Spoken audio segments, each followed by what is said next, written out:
Palique Divulgativo. Ciencia, cultura, Canarias.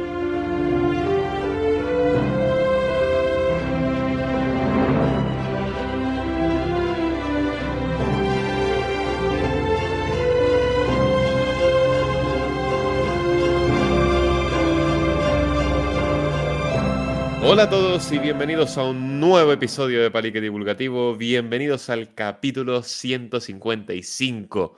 Una semana más, un episodio más contando la ciencia y la cultura de Canarias, que es lo que más nos gusta. Y cuando hablo de en primera persona de plural, ¿de quién estoy hablando? ¿Quién nos acompaña hoy en este programa? Pues por supuesto, las mejores opciones posibles, los mejores divulgadores de Canarias. En primer lugar, Adrián Flores, ambientólogo, pajarero, activista. ¿Qué tal, Adri? ¿Cómo va todo? ¿Cómo ha ido esta semanita? Súper bien, súper bien. Con ganas del puentito largo que se viene ahora y con muchas ganas, de verdad. Yo creo que bueno, ya lo verán, pero con muchas ganas de comentar las noticias estas que vienen frescas, la verdad, y que de hecho llevamos unas cuantas semanas con ganas de comentarlas, así que se agradece el programita de hoy. Hoy, como habrán podido deducir los oyentes, hoy toca tertulia y lo estamos grabando con un pelín de antelación porque estamos a 30 de abril y este capítulo, si no me equivoco, no sale hasta el 11. O sea que hay margen. No sabemos si la actualidad cambiará mucho, pero nosotros tiramos aquí de últimas noticias, última hora, apurando dentro de nuestro apretado calendario. Igual de un calendario igual que complicado a veces que el de Víctor de León, que no nos pudo acompañar en el capítulo anterior, pero que hoy sí está para contar esa ciencia, para contar esa cultura, para contar Canarias. Víctor de León, biólogo, capitán pejeque, divulgador. ¿Qué tal, Víctor? ¿Cómo va todo? Pues buenas tardes, Daniel, con muchas ganas ya por fin de volver al Palique. Decías que no paraba y es cierto, yo llevo toda la semana pensando que me espera un puente larguísimo y trabajo todos los días del finde. Es una cosa absurda ya por mi trabajo normal, por mi trabajo de autónomo, etcétera. Y ojo, ojito, hojaldre, capítulo 155, yo solo espero que después de este episodio no nos apliquen el artículo 155 porque las noticias que vamos a tratar se vienen calentitas. Pero antes de, bueno, mejor dicho, ya que estamos hablando de cosas calientes, ¿cómo está nuestro presentador de hoy, Daniel Prieto? Super hot. ¿Qué tal, Dani? Pero qué terrible es eso, qué presentación más terrible. O sea, tenía la esperanza, Estaba huyendo hacia adelante, pero no me salió bien, Dani, lo siento. tenía la esperanza que por caliente tirases por el tema vulcanólogo. ¡Ostras, pues Pero, era pero no. buena! Espera, sí, vamos a fingir que esto lo vas a cortar y que voy a quedar súper bien. Nuestro presentador, tan caliente como ese corazón de las islas volcánicas que tenemos en Canarias. ¿Qué tal, Daniel? No sé si ha quedado peor, No, la verdad, pero bueno, la verdad es que no no. vamos, no vamos a decir más. Por mi parte, muy bien, muy cansado, con muchas ganas del puente, pero también muy contento y con muchísimas ganas de contarles las noticias que traemos para hoy, porque es que van a tener de todo, o sea, van a tener absolutamente de todo. Vamos a hablar de circuitos del motor, que hay novedades, que hay cositas, que hay jaleo y a nosotros pues no hay nada que nos guste más con una tertulia ahí un poquito animada. Vamos a hablar también de culebras reales en Gran Canaria y de incendios y simulacros, para terminar charlando sobre Canarias y la carrera espacial. ¿Qué tendrá que ver? ¿Cuál es la historia? ¿Qué vínculo hay? No lo sabemos. Pero antes de pasar a comentar todas las noticias, pero antes de pasar a comentar este popurrí de ciencia que tenemos hoy, quiero hacer una pequeña promo.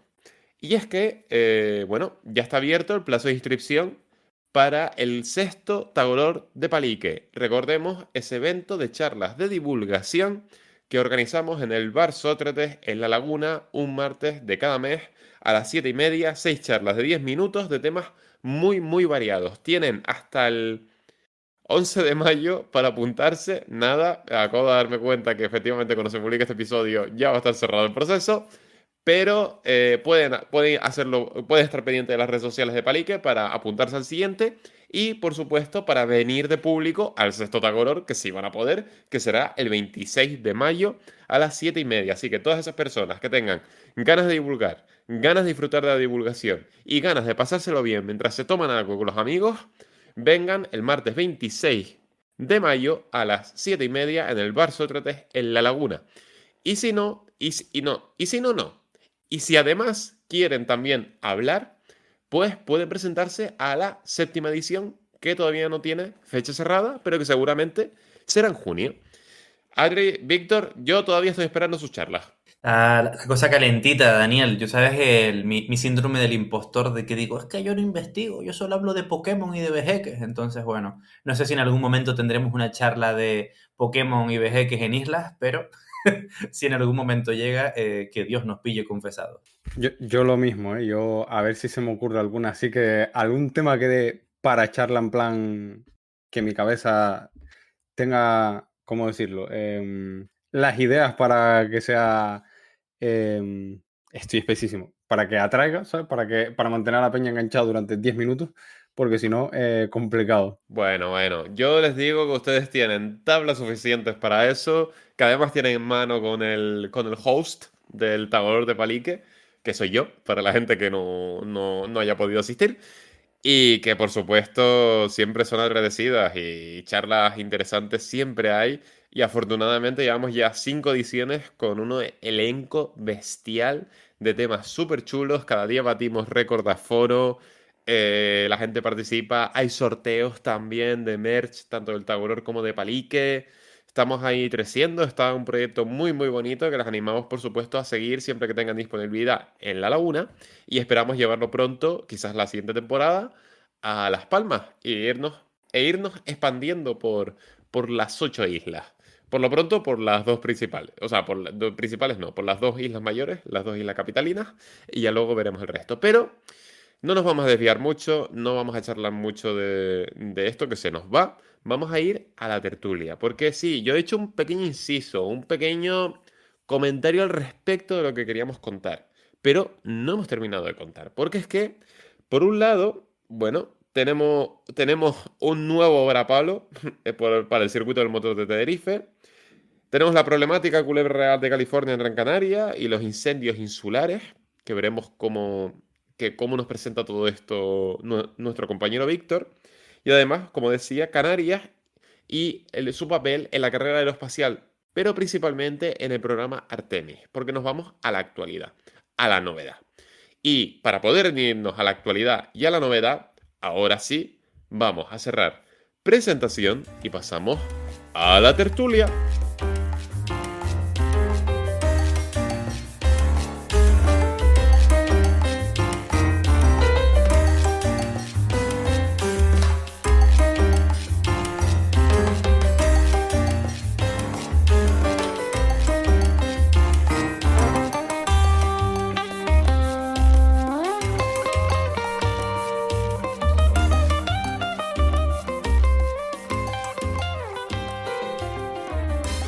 Como decía al principio, bueno, tenemos un montón de ámbitos, un montón de aspectos que tratar, un montón de temas súper, súper interesantes.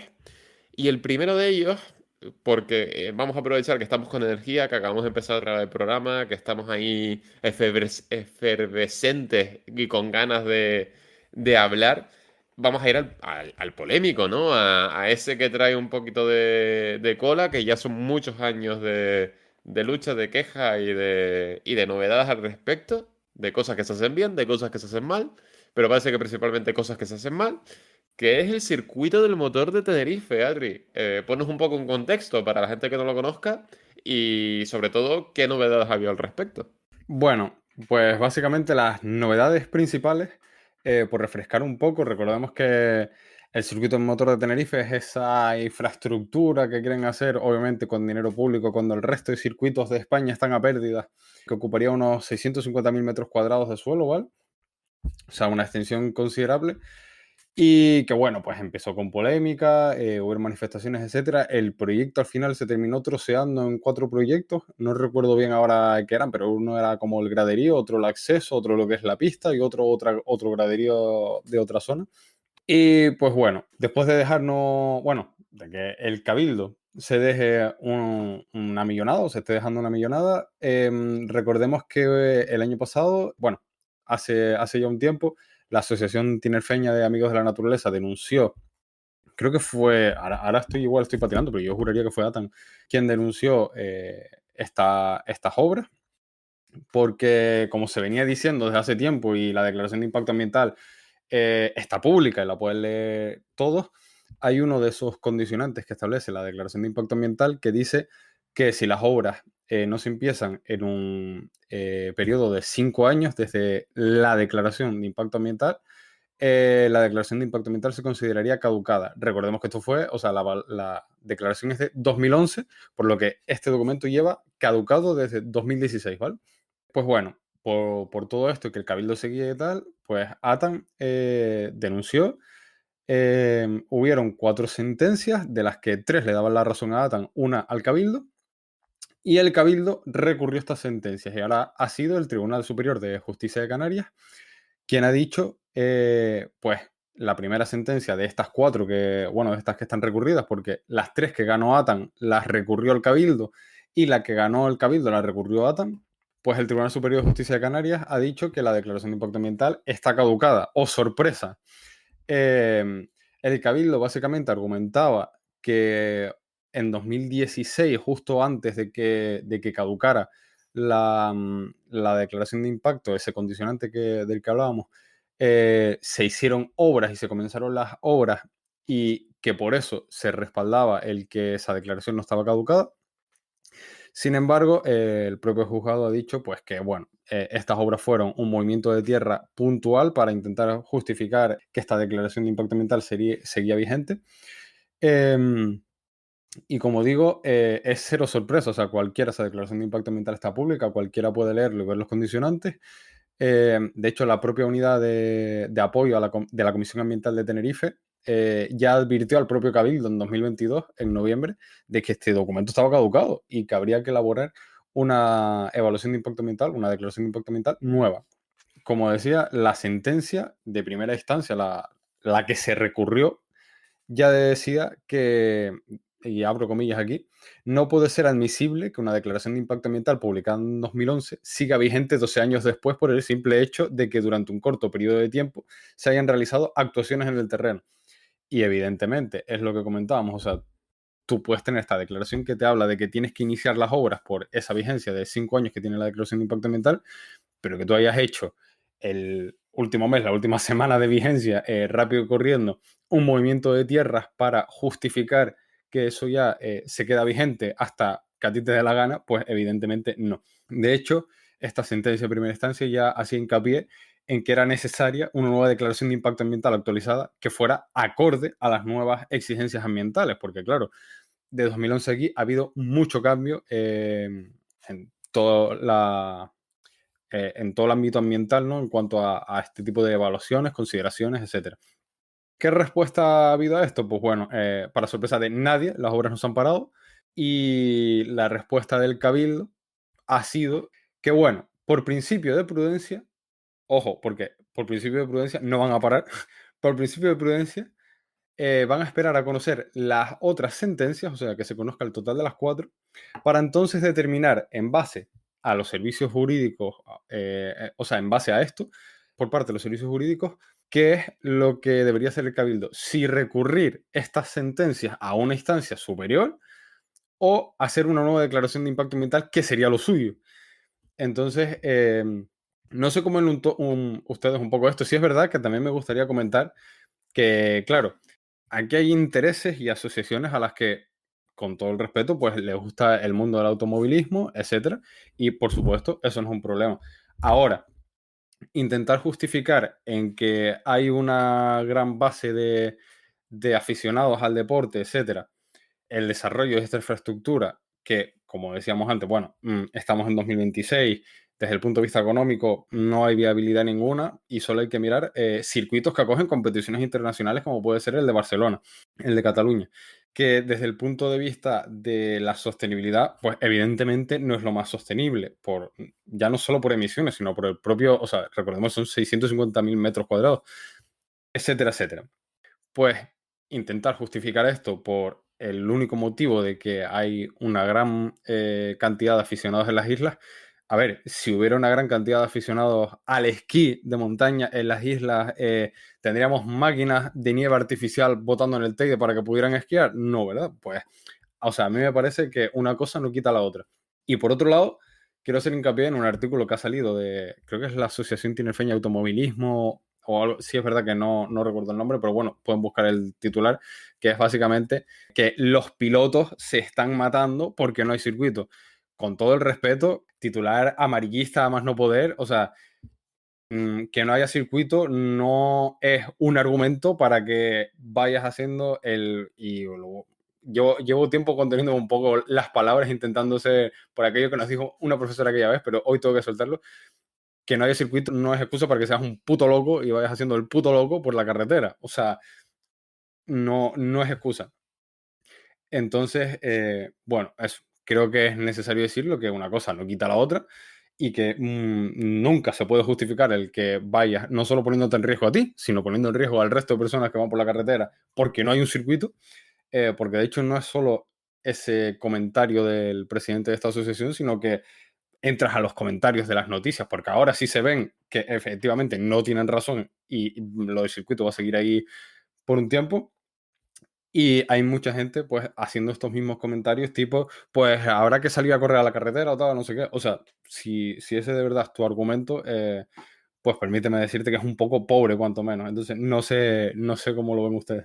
A ver, yo es que aquí quiero decir muchas cosas, Adri. O sea, para empezar, yo creo que las personas fans del mundo del motor que nos están escuchando estarán de acuerdo en que quien dice esas cosas, por supuesto, son una minoría terriblemente ruidosa y son los cuatro locos de siempre que ya estaban corriendo por la carretera independientemente de que hubiese circuito o no. Y aunque les pusieran un circuito, seguirán corriendo por la carretera porque les gusta es un poco el espectáculo, armarla, el riesgo, todas estas cosas.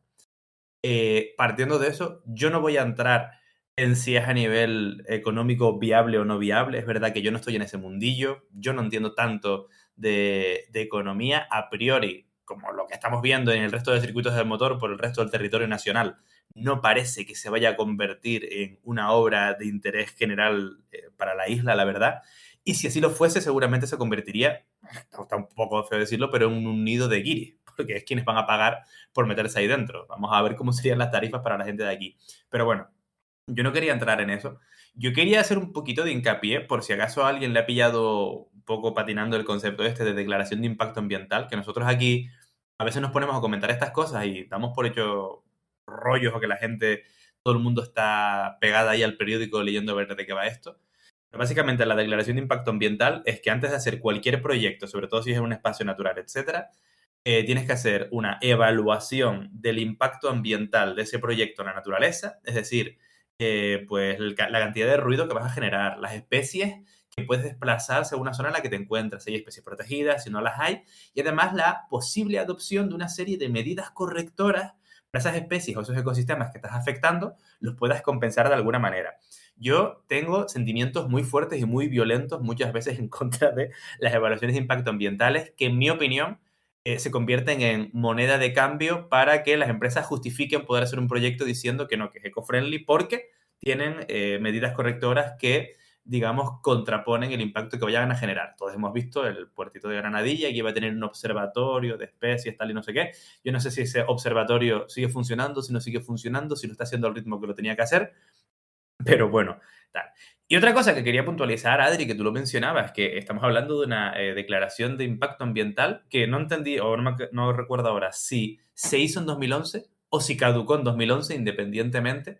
Desde 2011-2012 hasta la actualidad, ya no es que el terreno en sí haya cambiado, es que en Canarias se han descubierto cientos de especies en ese momento y se han extinguido decenas. Solo en Tenerife en esa época se extinguió el chorlitejo patinegro. Se extinguió, se extirpó, desapareció de la isla porque nos cargamos las últimas poblaciones nidificantes.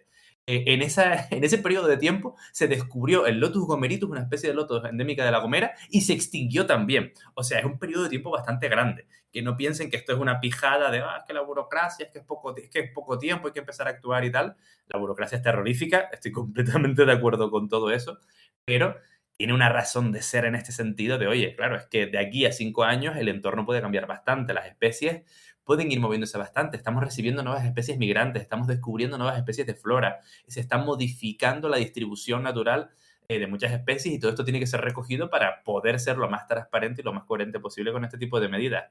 Entonces, a mí me parece prudente, por lo menos, retrasar esa construcción, que se haga una nueva evaluación de impacto ambiental, habrá que leerla con lupa y después, si todo dice que no hay ningún problema, pues ya se verá. A priori, por lo que decía el anterior, tampoco es que fuese una cosa maravillosa esa obra que iban a hacer, la verdad. Pero bueno, en ese sentido sí que entiendo que se vaya a retrasar esta obra y lo que no entiendo es que se siga adelante hasta que se sepa lo contrario. Es un poco raro, pero bueno. A ver, yo creo que no es ningún secreto. Punto, bueno, por un lado, siempre en el podcast hemos sido muy claros con las obras que realiza cualquier o que quiere fomentar cualquier institución política.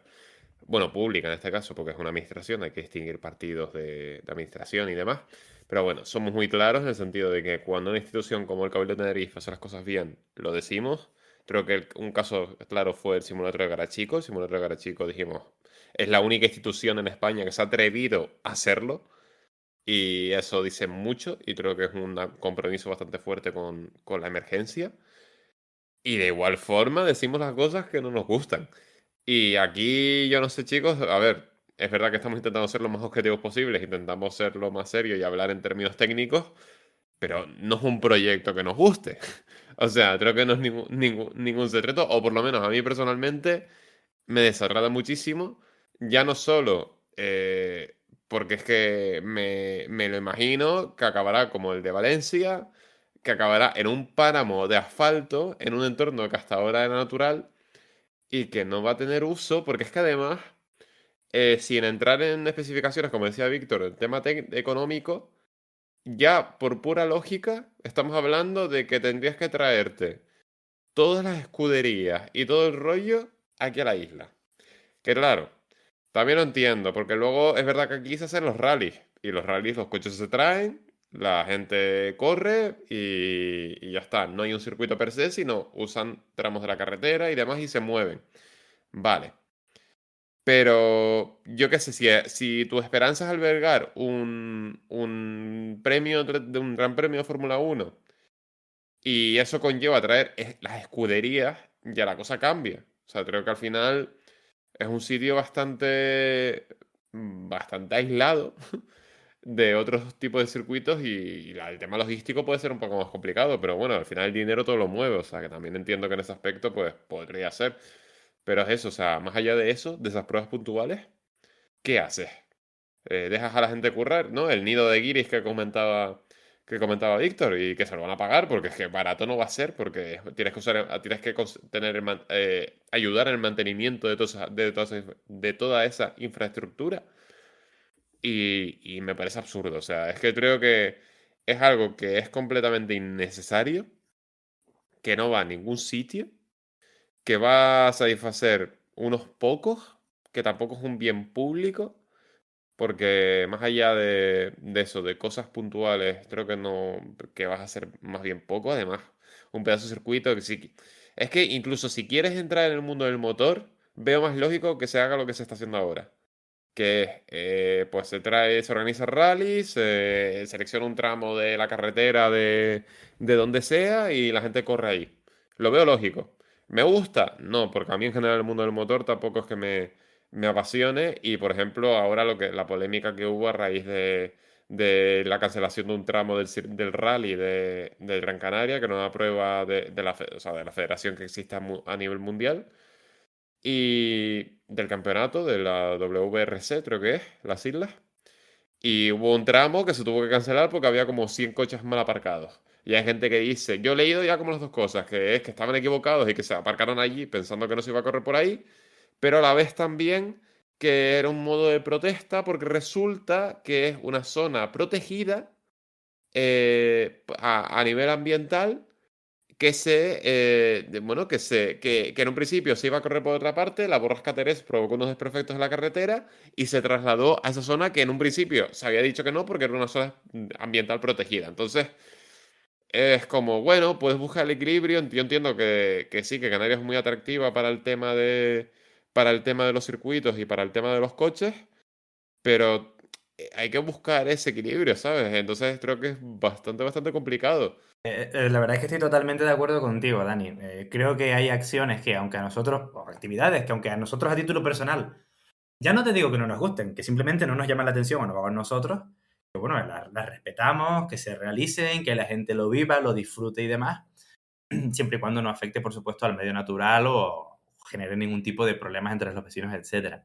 Lo de la cancelación de ese tramo del rally es que de la opción que sea, me hace muchísima gracia porque por un lado, lo de los 100 coches apartados sería asumir que 100 personas se pusieron de acuerdo el mismo día, a la misma hora, para dejar los coches mal aparcados para proteger al Pinzón Azul de Gran Canaria. Yo no he visto a tantas personas motivadas en defender una especie. Ojalá fuese así. Y si es así, chapó. Yo que me muevo un poco en esos círculos no he visto nada. Pero, ojo, a ver, yo no digo que no pueda hacerlo. Lo desconozco. A priori no tengo ni idea. La otra opción me hace todavía más gracia y es que hayan sido los propios aficionados del mundo del rally que por querer verlo de cerca aparcaron por ahí e impidieron que el tramo se realizase. Entonces, sea como sea, me parece sencillamente muy divertido. Lo siento por la gente que le guste los rallies, pero... O a lo mejor una mezcla de los dos. Capaz, Bueno, el rollo, fue un grupito pequeño a protestar, a aparcar los coches y la gente vio que estaban aparcando coches ahí y dijeron, ah, puedo hostia, qué aparcar. buena. Y de repente dijeron, ah, no. Hostia, sería como una especie de V de Vendetta, un grupo pequeño organizando a más gente y hackeando el server la gente para que aparque, bueno, sea como sea. A ver, las poblaciones de Pinzón Azul en Gran Canaria están bastante reventadas. Es una especie que solo existe en Gran Canaria, esa en concreto de Pinzón Azul. Creo que son 400 ejemplares. Está feo. En época reproductiva, además. Es que la madre que los parió. Es como... Es lo que tú dices justamente eso, Dani, de que se puede hacer las cosas, pero seleccionando un poco bien. Yo entiendo que con el tema de la borrasca, todo era una contrarreloj, era difícil encontrar otros tramos, pero es algo positivo que se haya cancelado, sea como sea. Y respecto al circuito del motor, a ver, a priori es un poco lo mismo. No tiene pinta de que esto vaya a ir a buen puerto. No sé si tienes más información, Adri, si has visto algo al respecto, si en algún momento habías leído la declaración de impacto ambiental anterior o algo, pero tampoco tiene buena pinta. Yo creo que la leí en su momento. Y sí es verdad que hay muchas, como tú comentabas, ¿no? Ha habido muchos cambios. O sea, la declaración se hizo en 2011 y caducado en 2016. Y el tema es que ha habido muchos cambios. O sea, por lo que sé o lo que he leído por ahí, hay yacimientos que se han encontrado en estos últimos años a raíz de los colectivos que han ido a hacer prospecciones que no estaban ni catalogados. O sea, entonces son cosas que todo eso lo debe cubrir la evaluación y la declaración de impacto ambiental nueva y ver si teniendo esos considerantes y esas cosas que antes no se conocían y con la legislación actual, el circuito cabe o no cabe, que lo más probable es que no quepa, por lo menos tal cual está planteado ahora. Respecto a lo que decían del tema económico, hay mucha gente que piensa que, primero, que la Fórmula 1 va a venir aquí, que, o sea, sí, es la intención que tiene, pero como decía Dani, hay que mirar muchos más factores que el que tú tengas un circuito. Y por otro lado, el aspecto de la gente que piensa que ese circuito, o sea, que van a poder ir 4 veces en semana o tal. O sea, si el circuito de Maspaloma, que es mucho más pequeño, mucho más antiguo, no de las dimensiones, y se supone que la categoría, lo que quiere tener esto en cuanto a homologaciones, protecciones, etcétera, ya es caro. Creo que ronda, estuve mirando ahora a búsqueda rápida, entre los 70 y 150 euros, y no sé ni cuánto tiempo te dejan rodar. Lo previsible es que sea mucho más caro. Entonces, no sé, yo creo que el caso de Pinzón es lo mismo. Yo creo que si, o sea, vale, tú quieres hacer esto, pero es que si no se puede, no se puede. O sea, es como decía, literalmente es que lo llevo al absurdo, pero es que no me parece tan alejado el ejemplo que ponía del esquí con esto. O sea, es que tenemos una gran cantidad de aficionados, porque luego esa es otra. Cuando hablo de aficionados, yo no estoy hablando de todos, como bien comentabas tú. Conozco gente aficionada al motor que está totalmente en contra del circuito. O sea, una cosa no quita la otra, pero estos aficionados que quieren el circuito tienen que entender que por lo menos esa zona y ese proyecto tal cual está planteado es una locura y aparentemente no se va a poder hacer. Y por otro lado, está todo el tema de lo que ha saltado, que iba a haber primero apoyo privado y que al final no había apoyo privado, que lo cubre el Cabildo, empresas que se han echado para atrás, no sé qué. Estaba mirando y la cifra es de 52 millones que va a aportar el Cabildo en un plazo de 4 años, o estaba previsto que aportara el Cabildo para esto, o sea, 52 millones. Que luego está el típico comentario que yo leo por ahí y efectivamente no es competencia del Cabildo, pero si pasa algo en ese circuito, ¿a qué hospital los vas a llevar? O sea, porque si el hospital es el Hospital del Sur, o sea, me refiero que son un montón de factores que hay que tener en cuenta y que te pones a analizar. De hecho, yo en su momento leí la declaración de impacto ambiental. No recuerdo bien si en su momento hice un hilo en Twitter para descanse y anda por ahí todavía. Pero sí sé que también se presentaron alegaciones por vecinos, porque claro, los vecinos alegaban que por lo visto hay un estudio de impacto acústico que les va a llegar ruido. O sea, la población de gente se va a ver afectada por el ruido. Aparte de lo que comentabas, el impacto acústico naves, etcétera, etcétera. O sea, son un montón de factores que igual tú piensas, pero son quitar 4 tabaiguas y tal, y no sé qué, que spoiler, ¿no? Sino todo lo que hay detrás, que no es solo el impacto que tenga el hacer el circuito, sino el impacto que tenga su funcionamiento. En fin, que son un montón de factores. Las sentencias de primera instancia fueron un 3-1 y esa una está recurrida también, o sea que igual ahora en el Tribunal Superior, una vez se revise, acaba en un 4 para ATA. Y yo sinceramente no sé, o sea, yo creo que lo que se debería haber hecho desde que se empezó a mover esto, cuando aquella presentación con Carlos Sainz, Antonio Lobato y toda la pesca en el, no recuerdo ahora si 2021 o 2022, en Santa Cruz, cuando la manifestación y todo esto, yo creo que la declaración se tenía que haber renovado antes de empezar a hacer nada, una vez estaba caducada. Más que nada por ahorrarnos dinero y ser efectivos si de verdad quieren sacar algo. Pero lo dicho, yo espero que la solución por la que se opte sea la de elaborar una nueva evaluación de impacto ambiental y en función a lo que determine esa evaluación de impacto, pues ya tomar decisiones, porque ahora están dando palos sinceramente, lo que parece fuera, dando palos ciegos, tirando para adelante a ver si, mientras tanto es dinero público que se sigue gastando y un impacto que se sigue produciendo, repito, teniendo una declaración de impacto ambiental caducada. Entonces, pues eso, yo por mí creo que no tengo nada más que decir. Ha sido como un poco terapéutico y todo el speech, ¿eh? ¿Quieres vender tu circuito del motor hoy? Antonio Lobato. Ay, Dios, es que es una cosa bastante terrible, ¿no? Todo el procedimiento. Y a mí una parte que me cansa también es que es la misma historia. La misma historia. Es como el nunca aprender, nunca aprender. Siempre declaraciones de impacto ambiental caducadas. Siempre proyectos que benefician a unos pocos. Es una filosofía que yo entiendo que se tienen que hacer cosas y seguramente también el auditorio mismo en su momento también tuvo polémica y ahora, bueno, dentro de que, joder, pues un espacio cultural. Yo entiendo que también hay como una especie de corriente generalizada de decir no a proyectos y a construcciones y cosas así, que a lo mejor a priori sí que suenan como muy negativas y nos salta como esa vena de no te puedo descargar la naturaleza de Canarias, que muy maltratada está, todo se ha dicho.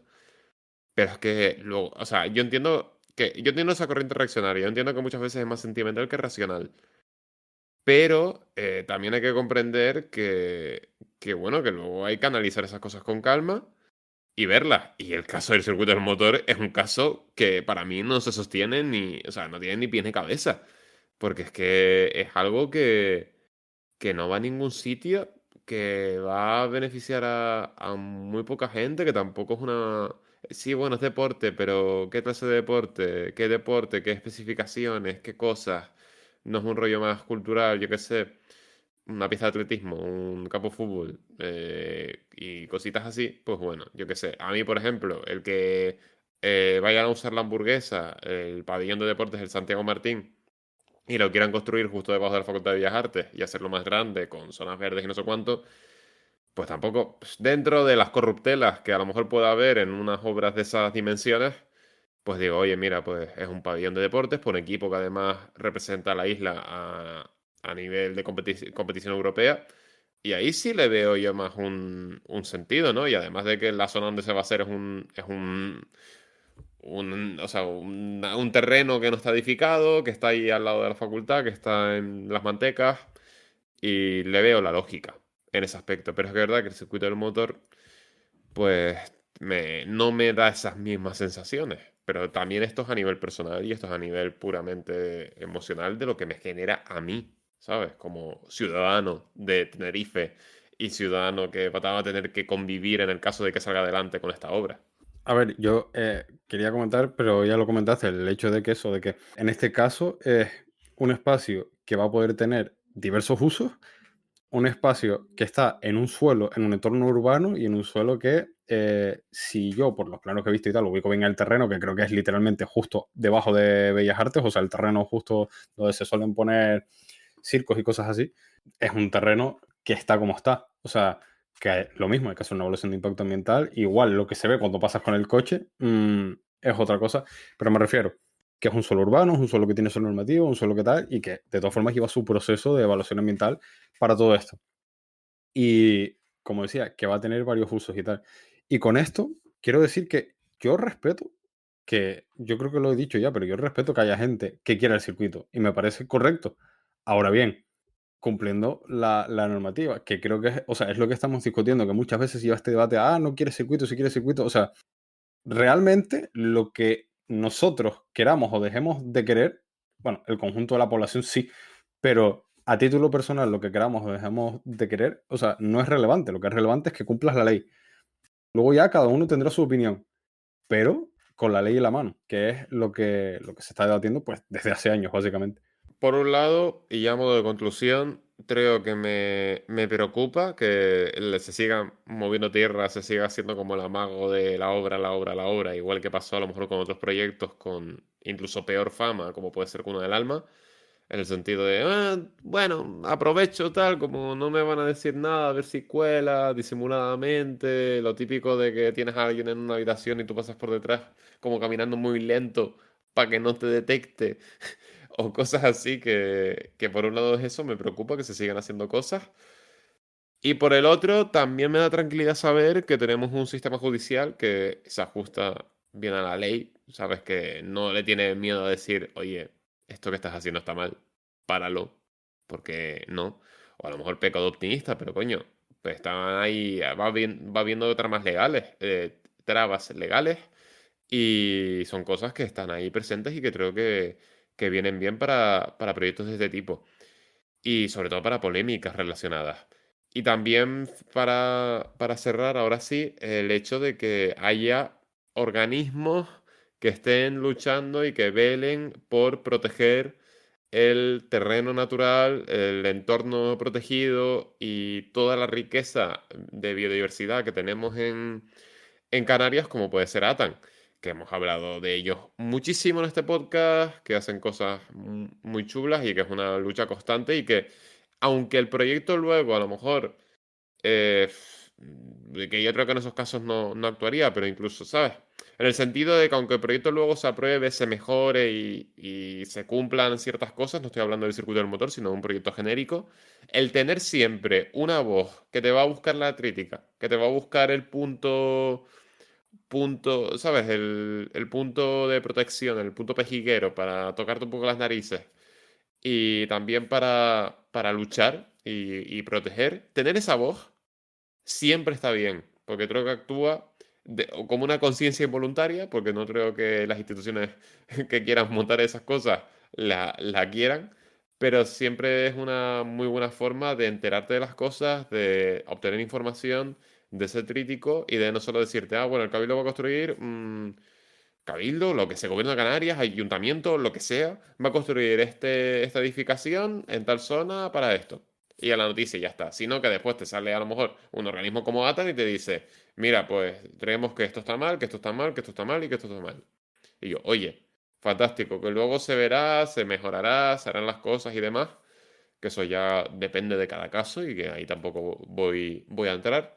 Pero siempre es muy sano, creo, y da mucha esperanza tener ese atisbo protector que tenemos en Canarias en organizaciones como precisamente ATAN.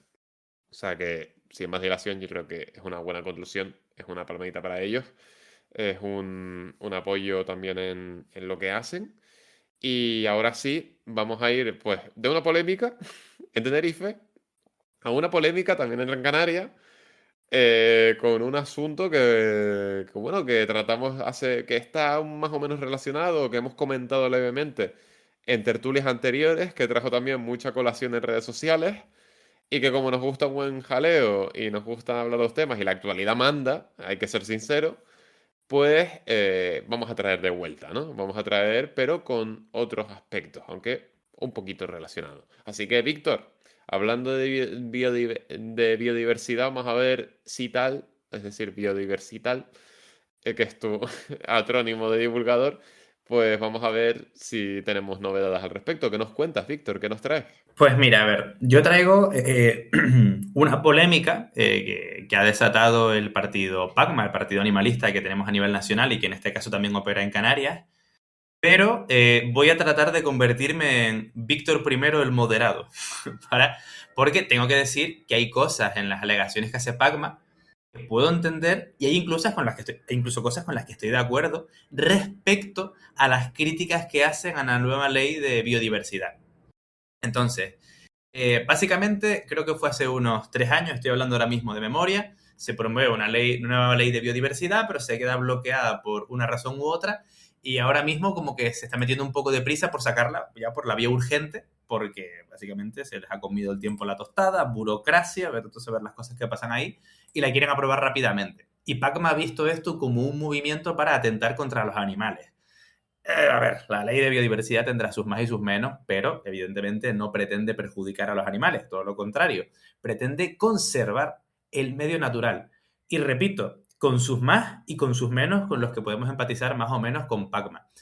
Yo lo que quiero hacer ahora es centrarnos en algunos de los puntos que ellos declaran y opinar un poco respecto a ellos. Hay cosas con las que más o menos estoy de acuerdo, cosas con las que no. Yo lo quiero abrir para que surja un poco ese debate y si quieren las vamos trayendo a colación una a una porque también tienen lo suyo algunas cosas, pero bueno. Entonces, uno es que desde el partido PACMA rechazan completamente el término de especie invasora. Para los que no les suene, especies invasoras son especies que han sido introducidas a un territorio en el que no deberían estar de forma natural por la mano o por la actividad del ser humano, que se han naturalizado en este entorno, que naturalizado no significa que están en armonía con la naturaleza, sino que se han asentado en la naturaleza y que además ahora se están expandiendo en este territorio en el que no deberían estar y están generando algún prejuicio a los ecosistemas preestablecidos antes de esta introducción artificial. Entonces, desde PACMA alegan que el concepto de especie invasora es estigmatizante, porque lo que estás haciendo es ponerle una etiqueta de terrorista a un animal, a una planta no lo dicen, solo lo dicen a los animales, porque es un partido animalista, ¿vale? Entonces, la primera polémica que me gustaría hablar con ustedes, porque esto ya es más bien filosofía y lenguaje, pero creo que es interesante cómo mencionamos las cosas, y aquí hasta cierto punto tengo que romper una lanza a su favor, en el sentido de que es verdad que para mí especie invasora no es el mejor término, porque cuando hablas de especie invasora, una persona que no sabe que una especie invasora es una especie que nosotros hemos introducido y que está generando un perjuicio en el medio natural, esa persona va a pensar que llamamos especie invasora a un extraterrestre o a una garrapata o un parásito que de repente llega y genera un perjuicio. Y a veces una especie invasora puede ser un erizo que vino en un barco y ahora se come los huevos de las aves esteparias, por ejemplo. La hemos introducido nosotros, es especie invasora. Es verdad que el término puede sonar confuso y genera una primera respuesta que es muy emocional y que para mí no es, digamos, no invita a informarte sobre el tema. A ti te dicen, oye, un animal que a ti te guste. Por ejemplo, los conejos en Canarias se comportan como especies invasoras, pero por ley no están catalogadas como especies invasoras. Después hablaremos de eso.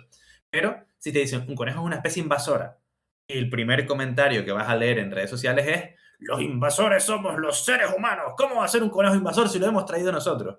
Y es precisamente esa definición, lo hemos traído nosotros. Entonces, no sé ustedes si en este punto están de acuerdo con esta crítica a la definición, aunque no tiene cabida como reclamación a esta ley de biodiversidad, o si por el contrario quieren defender un poco que ese término sí que tiene sentido. Y después ya avanzamos en las cosas más polémicas. A ver, como todo, es una clasificación humana. O sea, me refiero, es la manera en la que tenemos de clasificar a la vida. De hecho, no nos ponemos de acuerdo ni en el término especie todavía.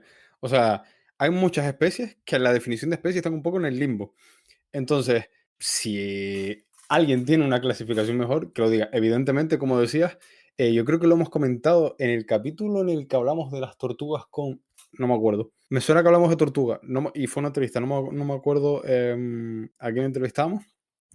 Pero me suena que ya debatimos sobre lo que hablábamos, ¿no? De que estas especies invasoras, pues, entran de manera directa o indirecta por el ser humano, como consecuencia de que el ser humano, pues, las traslada bien a sabiendas, bien sin querer, hasta qué punto estas nuevas colonizaciones que está habiendo de especies por el cambio climático se puede considerar un factor antrópico, y hasta qué punto puede hacer que estas migraciones y colonización de nuevos espacios sean consideradas especies invasoras.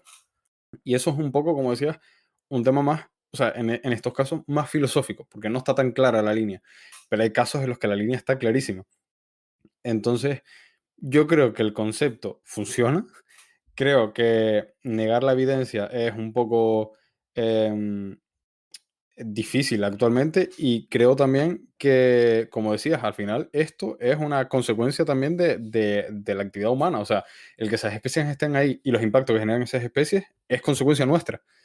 Entonces, pues yo creo que funciona y que por ahora por lo menos aplica, no hay una definición mejor. Entiendo el punto de Pacma. Lo puedo entender. Entiendo esa respuesta emocional. Pero creo que sí son invasoras. O sea, el que nosotros le demos esa característica. O sea, esta es una especie que llega, independientemente de la forma en la que llegue, a un territorio nuevo y desplaza a otras especies. Para mí es la definición de invasión. Es verdad que en términos humanos, cuando hablamos de invasiones y no sé qué, estamos habiendo como un hecho, como algo no, prederemit- predeterminado. Premeditado. Ah, vale, perdón. Premeditado, Ah, eso. premeditado, perdón. Cuando estamos hablando como humanos, es verdad que es una acción que es premeditada. Chos, es difícil la palabra, ¿eh? Es premeditada y queremos, y hay eso, ya sea por recursos, ya sea por odios, ya sea por lo que sea. En el caso de una especie animal, siento que al final, pues es simplemente un instinto de supervivencia. Y es lo que tiene. O sea, no creo que le podamos dar esas características, eso. Que después hay animales cabrones como los delfines. Pero esa es otra historia, ¿no? Pero sí que normalmente, pues bueno, tú llegas a un entorno nuevo, te adaptas, intentas sobrevivir y eso pues va a afectar de una forma u otra a otros elementos de la cadena trófica, porque al final es una cadena que tiene una estructura y si tú metes un nuevo elemento, te desconfigura. Y para mí eso es una invasión también. Entonces, por un lado, sí, creo que cualquier persona que conozca bien el término especie invasora va a entender que también ahí está la acción humana detrás. Por el otro, es una pregunta en el sentido de, ustedes que son biólogos, si una especie llega de forma natural y empieza a desplazar a todo al territorio y afecta de forma negativa al ambiente, ¿la consideramos invasora o es un proceso natural? No, o sea, es un proceso natural de colonización de un nuevo espacio, llega una nueva especie y se planta. De hecho, hay un montón de gente que me ha preguntado, voy a hacer un review sobre esto, igual estoy haciendo un poco. Ah, bueno, esto sale el 11, no hay problema sobre esto. Vayan a verlo. Ha pasado últimamente, hay un montón de gente que me está preguntando flipada con las garcillas, con las garcillas huelleras, porque cada vez hay más. De hecho, bueno, Dani, este tejina que te voy a contar, es una locura todo lo que se ve por aquí. Y el hecho es eso, es una especie que antes era migrante y en 2021 están los primeros registros de nidificación en la isla. La especie llegó y dijo, chayo, pues igual estoy cansada de volar, me quedo aquí, tengo comida, tengo solito todo el año, tal. Y se quedó, colonización natural. Y en algunas islas se está descontrolando un poco. Yo, o sea, sí es verdad que no hay, o por lo menos público, estudios recientes de esto, pero yo creo que será el típico boom, explosión, porque es que de verdad hay una burrada. Y yo lo disfruto porque me encanta ese bicho, pero em, ha hecho un boom poblacional que ha aumentado con los años, además con las lluvias y tal, más insectos, más tal, están a gustísimo. Y yo creo que en algún momento se equilibrará, ¿sabes? Pasará una campana de Gauss y se normalizará la población. Pero sí es verdad que ahora hay una explosión de ejemplares. Pero lo que decías, o sea, si hay alguna especie que se está viendo afectada por este boom poblacional de esta especie, es un proceso natural, porque al final ya si te metes a intervenir en ese caso en concreto, estás alterando lo que viene a ser el ciclo natural, que esto no quiere decir que si hay alguna especie amenazada, que encima esto sea un impacto adicional, no tomes medidas para ayudar un poco más a la otra especie. Pero me refiero, la idea es que no se interviene si es algo natural. Vale, sí, o sea, veo el punto. Es verdad que como que ahora me da la duda en mi argumento, Pero no sé, yo creo que al final es una cuestión técnica. O sea, el término de especie invasora no quita que nosotros también estemos actuando, ¿sabes? Que no nos quita responsabilidad. La especie está haciendo un daño directamente al ambiente. Y es verdad que lo originario de o sea, la persona que tiene el ente que tiene la culpa, originalmente somos nosotros.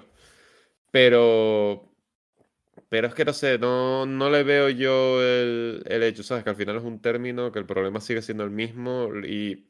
Y otra pregunta, que de hecho era como el tercer punto que quería decir, Víctor, y ya aprovecho y seguimos para adelante. El hecho de, vale, si no es especie invasora, Pacma ha propuesto términos alternativos, porque me da curiosidad. No, porque desde Pac-Man se dice todo es culpa del ser humano y es como eso es justamente lo que significa especie invasora, pero bueno, esa es otra historia. Para no enrocarnos un poco en este debate, me parece un debate súper interesante, tan filosófico como técnico. A lo mejor esto sería interesante hablarlo con un lingüista que pudiese buscar otro tipo de forma de conectar con la gente. Yo es que lo veo como educador, trabajo generalmente con niños y con adolescentes, aunque también con adultos y muchas veces con personas mayores. Intento siempre buscar palabras que sean rigurosas, pero que sean lo menos violentas posible, para que algo que yo sé que de entrada les puede chocar no ponga a la gente en contra de lo que les estoy diciendo, sino que digan, oye, esto tiene un sentido. Entonces, iban por ahí los tiros. Nosotros dejamos ahora que ustedes que nos están escuchando desde sus casas, si quieren en los comentarios, por una vez en iVoox o en Spotify, nos den sus impresiones, incluso si no, vengan a Instagram a comentar cualquier reel, uno cualquiera, seguro que habrá uno hablando de esto. Al respecto sobre qué es lo que opinan sobre el concepto de especie invasora e incluso si se les ocurre un concepto que pudiera ser más interesante. Yo no vería mal cambiarlo, pero claro, no es un tema solo de Canarias ni de España. En fin, siguiendo un poco para adelante, esta era un poco simplemente una puntilla que me hacía gracia comentar porque es un poco más horizontal, más transversal, perdón, a lo que quería decir, pero el debate ahí está siempre bueno. Entonces, hay otras dos cosas que quería comentar, las comento las dos rápidamente. La primera es la que en mi opinión es el comentario más acertado de Pacma, que es que desde Pacma no entienden por qué la suelta de conejos y perdices, especies que no son nativas en Canarias, se considera una actividad cinegética, es decir, para la caza, positiva, cuando es literalmente soltar animales en un medio natural que no deberían estar, no porque se encuentren amenazados o para recuperar alguna población o para hacer algún equilibrio en el medio ambiente, sino simplemente por deporte. Es que es muy fuerte si te paras a pensarlo. Es soltar animales que no deberían estar aquí simplemente para que hayan ciertos periodos donde la gente salga con perros y escopetas a cazar. Es que es literalmente para eso, no hay otra razón.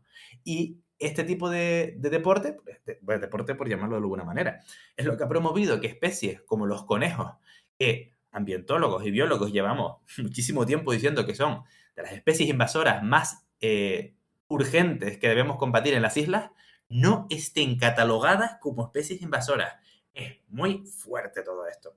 Entonces ahí, mini punto para Pacma, pero ahora viene el punto que en mi opinión se les cae. Bueno, hay un par de puntos con los que no estoy de acuerdo, pero el último que quiero comentar, para no enrollarnos mucho, y que sí quiero que ustedes comenten conmigo, aunque si quieren después volver a la casa volvemos, pero para no alargarnos en este tema, es el siguiente. Desde Pacma, como hemos comentado antes, estoy muy de acuerdo con muchas de las críticas, o por lo menos algunas de las críticas que le hacen a la ley de biodiversidad, o por lo menos puedo simpatizar con ellas, pero hay una que no puedo compartir, que es que hablan de, digamos, la gestión ética de las especies exóticas invasoras. Claro, ¿por qué digo que me parece mal cuando a priori debería ser algo positivo?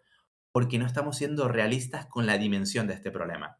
Porque cuando se habla de gestión ética, Pacma tiene en mente a animales como los gatos o como las cabras, pero no tiene en mente animales como las culebras.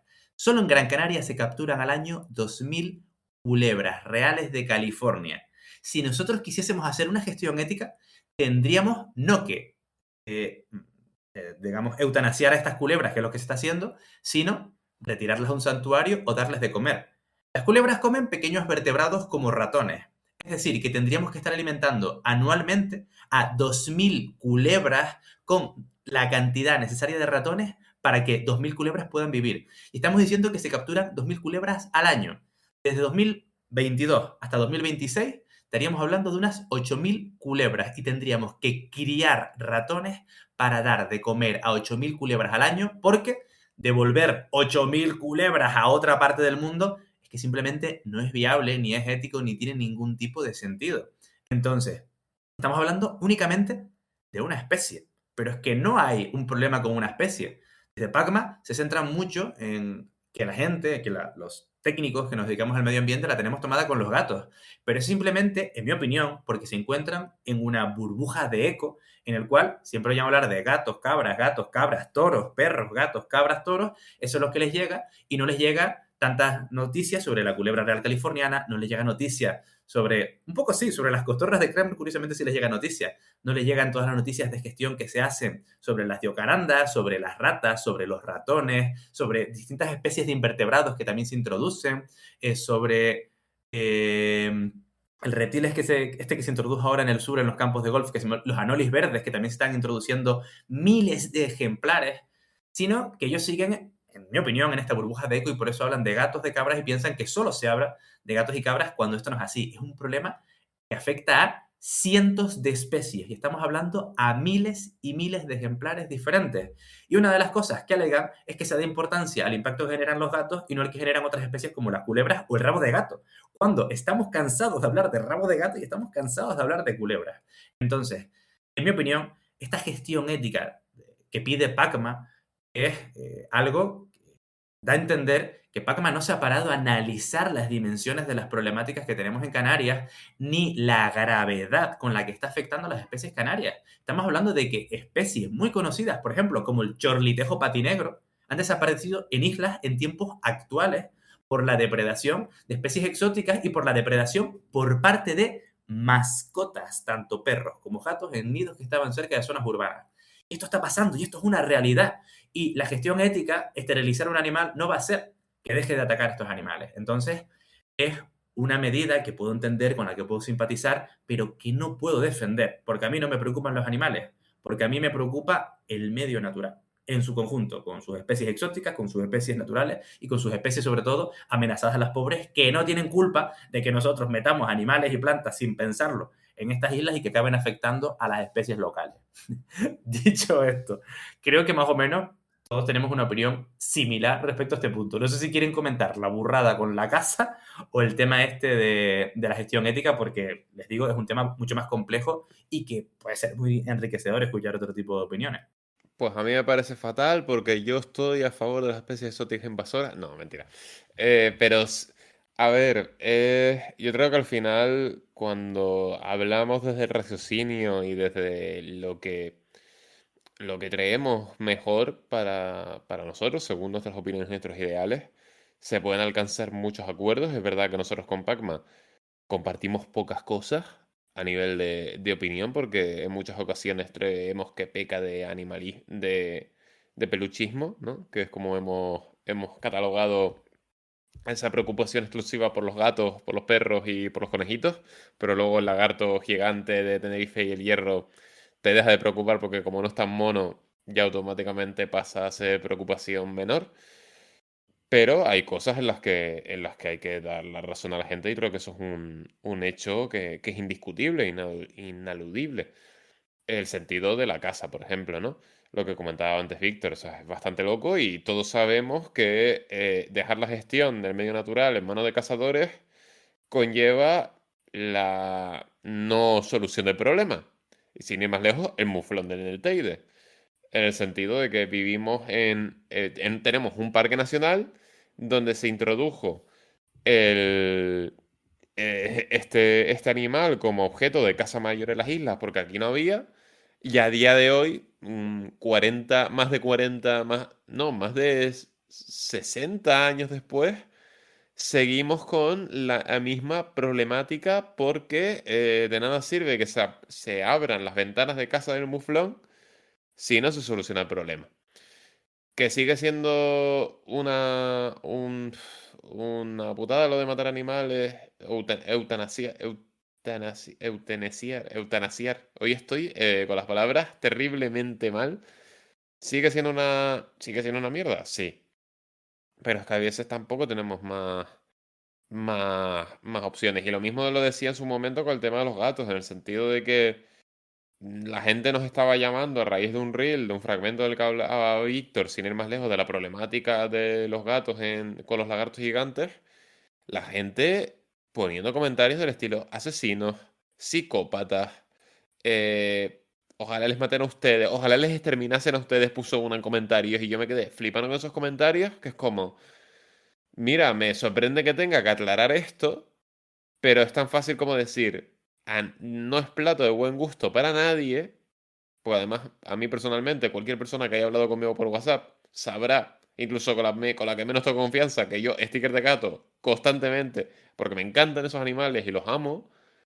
Pero es que también uno tiene que ser realista y saber que vive en un entorno muy, muy sensible, en un entorno que es víctima del comportamiento de estos animales que desgraciadamente han sido introducidos por el ser humano, que creo que eso es algo que está clarísimo, y que no todos se pueden llevar a centros donde se les cuide, donde estén bien y no se readapten, sino que hay algunos que estarán tan asalvajados que mira, hay soluciones y esto lo digo con un nudo de la garganta porque no mola, no es agradable para nadie. Pero a veces Es que si a mí me pones una balanza, gatos, que es un animal con éxito a nivel mundial, y la gato gigante del hierro, que solo sobrevive en libertad en los Roques de Salmor, pues tío, lo siento, pero no me lo voy a pensar porque me considero una persona amante de los animales sin distinción. Y teniendo claro que Canarias tiene su entorno, Canarias tiene sus singularidades y Canarias tiene un espacio único en el mundo y que tenemos que proteger antes de que sea demasiado tarde.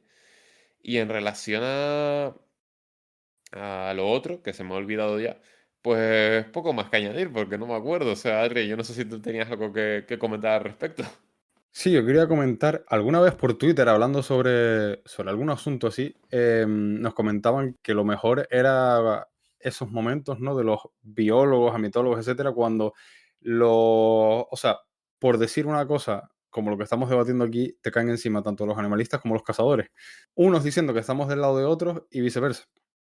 El tema es que yo creo que lo he dicho ya más veces, lo hemos hablado aquí en otras ocasiones. Yo creo que para controlar o intentar erradicar una especie exótica, contar con el colectivo de cazadores en sí no es una solución, porque el cazador nunca se va a quedar a querer quedar sin nada que cazar. Veas el caso de los muflones, los arrulles en La Palma, los conejos, etc.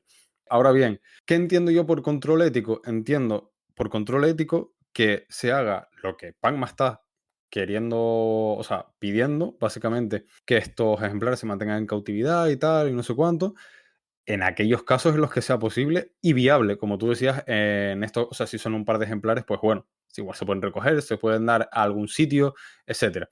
Pero cuando son la cantidad de ejemplares que, como comentabas el caso de las culebras, es que es completamente inviable. Por otro lado, ¿dónde ponemos la línea?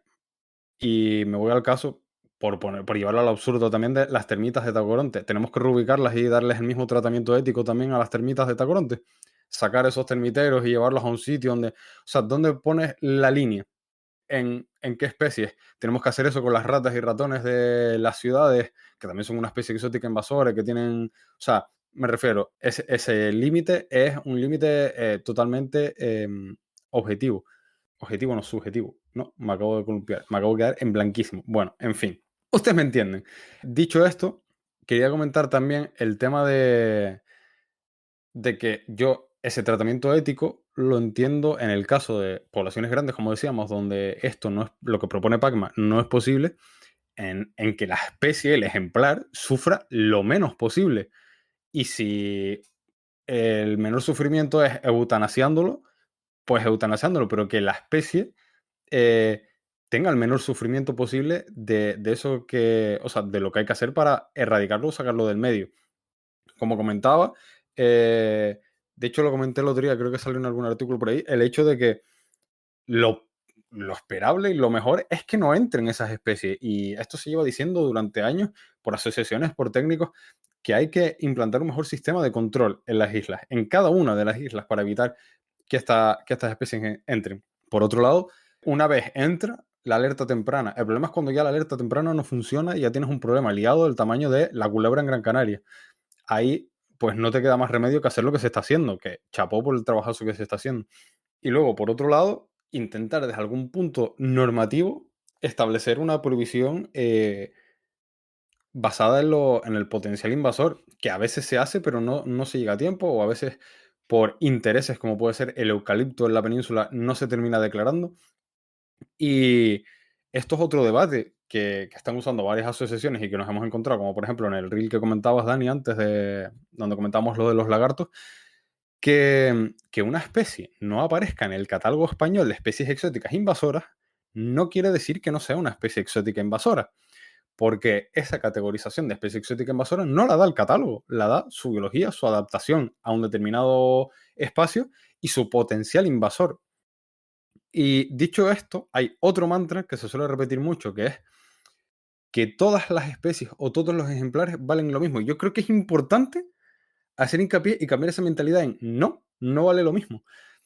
Y me lo llevo, no voy a irme a algo a lo mejor heavy como los lagartos y los gatos, voy a irme a algo que igual sea menos shock, ¿vale? La mariposa endémica Pieris cheranti, que comentaron también en ese mismo capítulo, no tiene el mismo valor que la mariposa de la coliflor, por ejemplo, la mariposa de la col, no tiene el mismo valor. Una especie está en peligro crítico de extinción, otra especie es bastante común.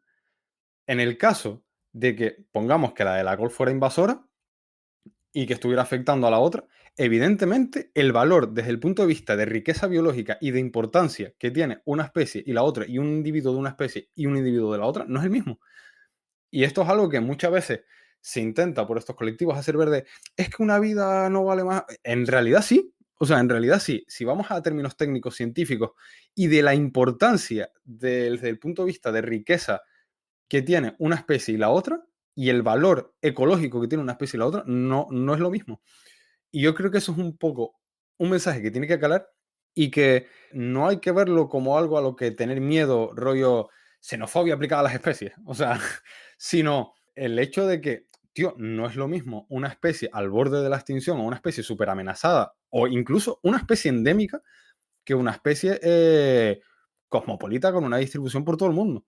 O sea, hay que poner eso en perspectiva también. Y quería hacer mención también a una de las cosas que comentaba Pagma en estas alegaciones, que me parece surrealista porque es que cansa el tener que explicarlo todo el rato, que es el hecho de la alimentación de colonias felinas, que no sé si lo ibas a comentar, Víctor, la alimentación de colonias felinas en entornos naturales protegidos, algo a lo que, o sea, la ley de bienestar, o sea, de bienestar, perdón, de biodiversidad, el anteproyecto, habla de prohibir la alimentación de estas colonias felinas en espacios naturales y Pagma rechaza esta medida, básicamente diciendo que no, o sea, que no hay motivo, que no sé qué, y que contradice la ley de bienestar animal. Sin embargo, la ley de bienestar animal reconoce el impacto de los gatos y de las colonias felinas. De hecho, establece un artículo en el que habla de que las colonias felinas deberán ser reubicadas en el supuesto de que tengan un impacto en las condiciones de la biodiversidad de espacios naturales protegidos, en espacios de la Red Natura 2000 o que estén afectando a especies protegidas. Desde que un gato de una colonia depreda a un lagarto, está depredando a una especie protegida. Desde que esa colonia en Canarias, por suerte o por desgracia, se ubique en cualquier espacio protegido, va a estar teniendo un impacto, bien sea por riesgo sanitario, bien sea por depredación, por muy bien alimentado y cuidado que esté. Entonces, que nieguen, como hay algunas asociaciones que niegan el impacto que tienen estos animales cuando la propia ley de bienestar animal que están todo el día repitiendo ya alude a ese impacto y de hecho establece medidas para retirarlos de espacios protegidos porque reconoce que tienen ese impacto, es un poco como que no entiendo, ¿sabes? Porque son los primeros defensores de esta ley y es la propia ley la que lo dice. De hecho, es, como decía, ¿no? El artículo de Pagma, o sea, las alegaciones de Pagma que dice que contradice a la ley de bienestar, no la contradice. De hecho, yo creo que incluso se puede apoyar en esa ley. Entonces, pues bueno, un poco las contradicciones de siempre. El fuego cruzado también entre cazadores, animalistas, con los biólogos y la gente del mundo científico y técnico en medio. Y bueno, pues ahí estamos. Al final, yo creo que muchas veces se nos va la cabeza, ¿no? A ver, es que es lo que comentábamos antes, el tema sentimental, el tema emocional, que creo que es bastante intenso, ¿no? en estos aspectos y creo que puede también pues, explicar en parte esos comportamientos, aunque creo que el insulto y la amenaza de muerte nunca sean un comportamiento en redes sociales, por muy mal que te caiga la otra persona. Pero bueno, no voy a entrar en esas cosas porque soy una persona elegante y hoy es jueves, viernes y hoy es día de descanso y me quiero relajar. Pero, pero sí, sí, sí, o sea, me sorprende y me da lástima. Sobre todo, yo no sé también, a lo mejor, Víctor, ¿cómo lo ves tú? Si es que a lo mejor haciendo autocrítica estamos fallando en concienciación y en divulgación, o es gente esta que está haciendo ruido que ya, iba a decir no tiene cura, pero bueno, que se entienda el símil, ¿no? En el sentido de que no, de que es gente que está encasillada en su argumento, que es imposible llegar a un acuerdo o que estén receptivas de recibir esa divulgación. Es decir, si el problema está por su parte, por ese choque frontal de ideas, o bien por la parte más nuestra, que es la gestión de una divulgación y alejar a la gente de ese pensamiento que también nos han puesto en comentarios de que no somos un podcast de divulgación, sino que somos un podcast sesgado de ciencia sesgada. Curioso lo de podcast de ciencia sesgada. A ver, por supuesto, hasta la ciencia tiene sus propios sesgos.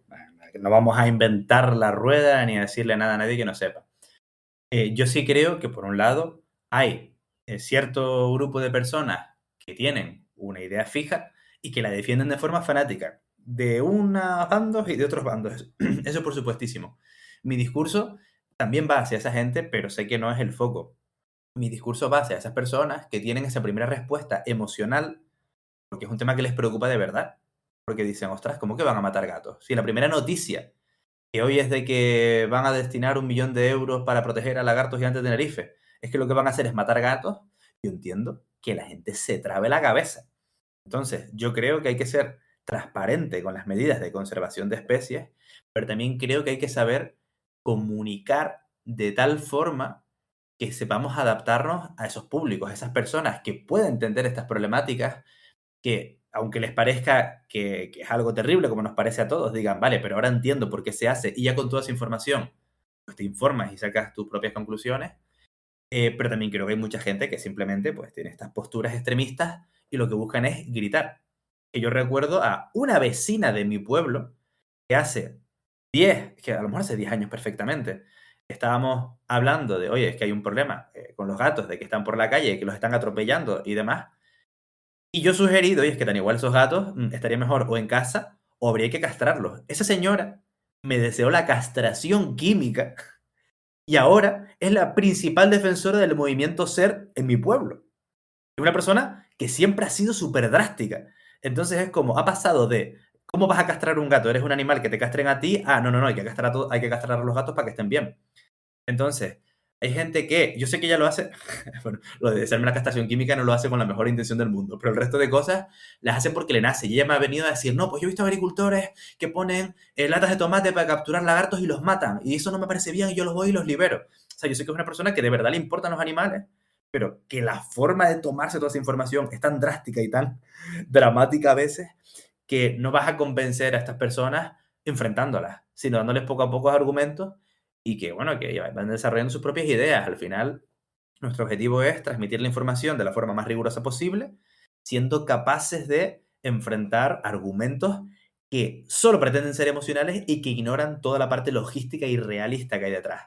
Sin olvidar que lo emocional también es importante para el ser humano. Esa es mi opinión. Yo soy un poco hippie con estas cosas. Si me pillase algunos profesores del máster me echarían del colegio de biólogos, pero sí que creo que hay otra forma de comunicar que debe ser más cercana con la gente y que se debe adaptar un poco sin perder la forma. Pero bueno, esto ya es cuestión de debate para otras cosas y hoy aquí tenemos un montón de temas, Dani. Justo te iba a decir, porque creo que al final nuestra opinión al respecto de este tema queda clara. O sea, no es ningún misterio. Hemos sido muy, muy claros y muy sucintos no sé si he usado bien la palabra, a la temática y a la problemática relacionada con especies exóticas invasoras, con definición, con partido político, con PACMA, con todo lo demás. Pero es verdad que en la presentación decíamos que no era el único tema que íbamos a tratar, no nos íbamos a alejar mucho más. Y no sé cuál es la siguiente noticia, si tiene algo que ver con el fuego, ¿no? Con ese calor, eso caliente que comentabas en la presentación, o a lo mejor va por la rama. Sí, era por eso. Jaja, qué bueno, muy bien, Dani. Nah, efectivamente, la otra noticia que quería comentar, aprovecho para comentarla porque además me pilla de cerca, y es que el pasado, voy a pensar en pasado, 29 de abril, ya estamos a 11 de mayo técnicamente, se realizó un simulacro de incendio forestal en Moya. Y yo, como trabajador de una asociación forestal de divulgación sobre todo, estuvimos metidos ahí un poco en el meollo hablando de lo nuestro, por supuesto. Fue una jornada de 3 días donde se hicieron diferentes presentaciones de diferentes cosas, donde se llamó a expertos de diferentes campos a hablar de lo suyo. Pude hablar con analistas de incendios forestales del Cabildo de Gran Canaria que hablaban de los incendios de interfaz y las medidas de autoprotección que se pueden hacer y de la peligrosidad de estos nuevos incendios forestales. Hablaron de las medidas de confinamiento, hablaban de las medidas de evacuación. Después también hablamos con los cuerpos de policía local, de la Guardia Civil, de por qué a veces se evacúa, por qué a veces se confina, de cómo se gestiona y se coordina esa barbaridad de gente que está involucrada cada vez que hay una catástrofe como un incendio forestal. Y también, esto me gustó mucho, se habló bastante del tema de la evacuación de animales, que parece que a raíz del volcán también se le ha dado mucha importancia, una importancia que la merece. Y pues se habla un poco de qué es lo que tienes que hacer con tu mascota si hay un incendio forestal, que tienes que tener el kit de emergencia con tus cosas, pero también un kit de emergencia para las cosas de tu mascota, su medicación, las bolsitas para las cacas, tiene comida especial, llevar también un poco de comida, todas esas cosas que más o menos tienes que tener actualizado si vives en una zona con un alto riesgo de incendio forestal. Entonces, se habló de muchísimas cosas, pero yo me quiero quedar concretamente con la charla que dio, si no recuerdo mal, Montse Román, que es la jefa de Protección Civil y Emergencias del Gobierno de Canarias, a la que desde aquí aprovechamos para invitar, que si se quiere venir a echar un paliquito, está completamente invitada. Nos conocimos después de las jornadas, cuando yo estaba ahí quemando pinocha y dijo que tenía la cara roja y que olía a salmón ahumado. Ese soy yo, efectivamente. Pues estábamos haciendo unos talleres de incendios forestales, donde hacíamos unas pequeñas quemas de maquetas, ¿vale? No se preocupen, estoy bien y ya no huelo a salmón ahumado, afortunadamente. Pero bueno, y Mons habló de un tema muy interesante, que es cómo funciona el mecanismo de S-Alert, que es ese mensaje hiperacústico que nos llega a los teléfonos móviles cada vez que hay una emergencia, a partir de ahora, que es una innovación que viene de la Unión Europea y que es pitido tremendo que te viene con un montón de texto de repente. Pequeña novedad, ahora puedes desconectar el sonido mientras sigues leyendo, lo cual se agradece. Entonces, básicamente ella comentaba que es un mensaje que llega a tu teléfono independientemente de que esté, si no me equivoco, apagado, en modo avión, en silencio, etcétera, porque lo que hace es que se conecta a las redes de telefonía y desde ahí envía un mensaje urgente. Da igual que seas de aquí, que estés de turismo, que estés visitándolo, porque te llega el mensaje a tu móvil, porque tu móvil tiene esa línea telefónica y simplemente se activa y punto. Y lo que te viene a comentar ese mensaje es a qué alerta nos estamos enfrentando. Oye, hay una alerta de incendio forestal. Y en función de la zona en la que te encuentres, también te va a dar una serie de indicaciones a seguir. Dirígete a tal pabellón, evacúa tu casa con el kit de emergencia, confínate en tu hogar. Esto puede sonar contraintuitivo, porque a lo mejor nosotros vemos un incendio forestal y hay gente que diga, yo me quedo en mi casa, no la voy a abandonar, y hay gente que diga, no, yo me piro de aquí no me para nadie. La recomendación que daba Montse Román era seguir esas indicaciones porque son indicaciones que se basan en el estudio del territorio. Yo les ponía el caso a los niños de los coles, a los que se pasaron por nuestro stand, de que a lo mejor en su colegio les llega el mensaje de que tienen que evacuar, aunque parezca más peligroso, pero es que a lo mejor el foco del incendio está cerca y está a punto de llegar las autoridades para ayudarles a evacuar. Pero también podría llegarles un mensaje de confinarse. ¿Por qué? Porque a lo mejor el incendio no está tan cerca, pero se ha producido un corte en la carretera por la caída de un árbol y en caso de que fuesen hacia la carretera se hubiesen visto atrapados en el fuego. Hemos visto que muchos de los fallecimientos en incendios forestales, por ejemplo, en los Estados Unidos, vienen de personas que se saltan cualquier tipo de restricción y que actúan por su cuenta. Entonces, imagínense, el simulacro del 29 de abril, una isla con una barbaridad de gente ya viviendo, si las autoridades o las administraciones y todas las entidades competentes en este tipo de emergencias no están coordinadas, no saben dónde está cada persona, no pueden actuar de una forma eficiente. Entonces, este tipo de alertas son una oportunidad perfecta para que todo el mundo tenga la instrucción inicial sobre cómo actuar. Espera a las autoridades, evacúa, confínate, etc. La recomendación siempre va a ser hacerles caso. Y ya por último, de medidas desesperadas, pues bueno, que se haga lo que se pueda, ¿no? Pero siempre está pensado para eso. Entonces, este simulacro se produjo, como comentaba, el 29 de abril y el simulacro ya no era solo para los habitantes del municipio de Moya y alrededores, sino también para las propias autoridades que estaban siendo evaluadas. El servicio de emergencia recibía llamadas de actores y de actrices pidiendo ayuda, llamadas de gente que estaba asustada, de gente que estaba nerviosa, de gente que no sabía qué hacer, de gente agresiva, que es lo que suele pasar también en este tipo de emergencias. Y el personal de emergencias tenía que un poco buscarse la vida, tenía que coordinarse para que todas estas personas, tanto actores como personas del municipio, pudiesen evacuar, confinarse o actuar de acuerdo a un incendio forestal imaginario que se había creado en la isla. Entonces, al igual que la evacuación que se hizo en Garachico para el simulacro de erupción volcánica, este tipo de simulacros no son solo para la población local, sino sobre todo para los servicios de emergencia, para que detecten qué debilidades tienen a la hora de comunicarse entre ellos, de comunicar a la población qué es lo que está pasando y cuáles son las competencias que debe desarrollar cada, cada entidad, digamos, que es lo que hace la policía, que hace la Guardia Civil, que hacen los bomberos forestales, los bomberos locales. Son muchísimas administraciones, muchísimas entidades, y yo considero que este tipo de simulacros, aunque bien es un, un despliegue espectacular de medios y tiempo y cosas y demás, son muy necesarios en un contexto en el que nos encontramos que los incendios forestales, en este caso, son cada vez más intensos, son más grandes y tienen un mayor potencial de llegar a estas zonas de interfaz, a estas zonas urbanas. Entonces ya no vale solo con las medidas de autoprotección para proteger nuestras casas, también tenemos que saber cómo protegernos en comunidad. Entonces yo creo que en principio ha ido bastante bien. Yo no sé si ustedes han leído algo al respecto, si se habían enterado de que se había realizado este simulacro. Yo me enteré porque estuve trabajando en esta asociación, pero lo cierto es que yo no he visto tanto movimiento en redes como, por ejemplo, el simulacro de Garachico, que también fue el gran simulacro sobre erupciones volcánicas y tiene más sentido que haya tenido más bombo. No sé si a ustedes les llegó algo de esta iniciativa. Yo he visto algo en redes esta semana, pero sí es verdad que de pasada, o sea, no coincido en que no tanto como con el simulacro de erupción.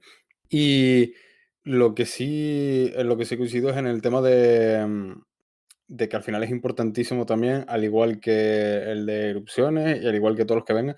Sí es verdad que creo que, por desgracia, bueno, por desgracia, a ver, entiéndase bien, que es más probable que nos enfrentemos a un incendio que a una erupción, pero que es importantísimo también lo que decías, ¿no? El saber cómo actuar, el aprender sobre todo a coordinarnos por parte de bueno, a coordinarse por parte de las administraciones, las instituciones y todo el personal, que les sirva un poco como eso, como práctica, ¿no? Puesta en práctica de todo el sistema y sobre todo por parte de la población de saber qué hacer, de saber cómo prevenir y sobre todo de entender que hay que hacer caso a las autoridades, que son las primeras, y los motivos, que me parece súper importante, que muchas veces, como comentabas, salir o no salir, o sea, entender los motivos de por qué puede que te estén diciendo una cosa u otra y la importancia que tiene hacer caso y seguir las indicaciones. Por mi parte, es cierto que lo poco que había visto era en redes sociales y sobre todo después del simulacro. No era una cosa que sintiese que tuviese tanta cobertura mediática como la erupción. Y es lo que dice Adri, que también es un poco preocupante, ¿no? Que no le estemos dando bombo. Porque además siento que luego a la gente como que se hace el simulacro, pero a no ser que hayas participado en él de forma activa, lo olvidas. Lo borras de la cabeza y dices, no, es que la gente aquí no se prepara, es que no hay protección, no sé qué, y es como, no, simulacros se hacen, y de varias cosas, y el del incendio es un ejemplo, la erupción volcánica es otro, y demás, y nos movemos, y se pone en marcha, y la gente, y las administraciones están trabajando para coordinarse de la mejor forma posible en el caso de que haya de que haya una posible emergencia, y futura emergencia. Entonces... por un lado, criticar esa falta de cobertura mediática que me parece fundamental para que eso quede en el imaginario colectivo y se sepa que se está haciendo cosas y la población se quede dentro de lo que cabe tranquila, que creo que es importante. Y por el otro, joder, que hagan estas cosas, creo que lo que decía justamente al principio, ¿no? Cuando hablábamos del circuito del motor, el hecho de que también es muy loable y hay que tenerlo en cuenta coño, las administraciones se mojan, las administraciones hacen cosas, que ha quedado muy Rajoy eso, pero sí que se preparan, ¿sabes? Entonces, creo que es una cosa que hemos repetido 1000 veces en este programa, en este podcast, el hecho de que el gobierno de Canarias, las instituciones canarias en general, están muy bien preparadas ante emergencias. Y creo que es una realidad el hecho de que nos preocupamos, de que actuamos en consecuencia, de que somos conscientes de la geografía que tenemos y ya no solo desde el ámbito más científico, como puede ser el caso de Abel López, desde la Cátedra de Reducción de Riesgos de Desastres y Ciudades Resilientes, u otros de sus compañeros y compañeras, sino después también expertos en protección civil, que tenemos muy buenos y con mucho carisma también, con mucha habilidad de hablar ante los medios, que creo que eso también es muy importante a la hora de tranquilizar. Creo que Monse de Protección Civil, la directora general, es un ejemplo. O sea, es una persona que habla muy bien en los medios. Vicky Palma, cuando estaba dentro también de emergencias y demás, pues también es una persona que sabe muy bien comunicar, que es una faceta muy, muy importante. Y claro, uno al final, las administraciones y estas personalidades pueden intentar dar voz, pero no es lo mismo con un medio de comunicación y que se hable excesivamente en la tele de ello y se lleve. Afortunadamente, creo que también es muy positivo que en torno a estos simulacros se realicen actividades de divulgación, tanto en el caso del incendio contigo, Víctor, como en el simulacro de erupción volcánica en Garechico conmigo, que yo un poco coordiné todas esas actividades de divulgación y se ofrecía también a la población, pues esas sesiones y esa transferencia del conocimiento, que no solo quede en el hecho de, ay, sí, bueno, la policía se mueve a este sitio, la protección civil se mueve a este sitio, el ejército hace esto, no sé qué, sino que además hay una intención de educar, una intención de formar y sobre todo que esto también no se quede únicamente en este tipo de eventos, en este tipo de simulacros, sino que luego también se postergue en el tiempo y se saquen planes y se tenga en cuenta. Y estoy pensando pues en determinados proyectos de educación, de preparación, de tener en cuenta la sociedad, de participación ciudadana, que creo que es lo más importante, para que la gente se sienta partícipe de su propia seguridad, de su propio conocimiento y de su propia, bueno, habilidad, que creo que es lo más importante. Y en ese caso, oye, habla muy bien pues, de las instituciones canarias. Es que aquí quiero romper una lanza a favor de todas esas administraciones que se lo ocurran, que tienen técnicos excelentes, que tienen gente realmente preocupada por la protección y bueno, por todo este mundo. Y coño, que se hagan cosas así como el simulacro de incendio allí en Gran Canaria, para mí es fundamental. O sea, creo que es lo muy guay. Espero que la experiencia haya estado chula, Víctor, que lo hayas podido vivir también un poquito desde dentro, más allá de oler a salmón ahumado, y que lo hayas disfrutado, que creo que también es importante, ¿no? Porque al final creo que a nosotros en calidad de comunicadores supone una experiencia bastante única. Sí, efectivamente. Y para mí les digo que ha sido súper enriquecedor. Yo llevo, en mayo hago 5 años trabajando en una asociación de divulgación forestal, con incendios forestales, etcétera. Estas jornadas, incluso para mí, que llevo, repito, 5 años metido en esto, me han servido muchísimo de cómo funciona el tema este del S-Alert. Oye, todo lo que están haciendo los analistas de incendios de cabildos, por ejemplo. Oye, ¿cuál es la función que tienen otras entidades como la policía y la Guardia Civil en estos casos y cómo se puede contar con ellos y demás? Me venía un vecino preguntando, ya, pero es que todo el simulacro es mañana y yo todavía no sé lo que tengo que hacer. Y yo ya la tenía la certeza de decirle, no te preocupes, porque mañana te va a llegar la alarma y la idea es que cuando llegue la alarma es cuando todo arranca.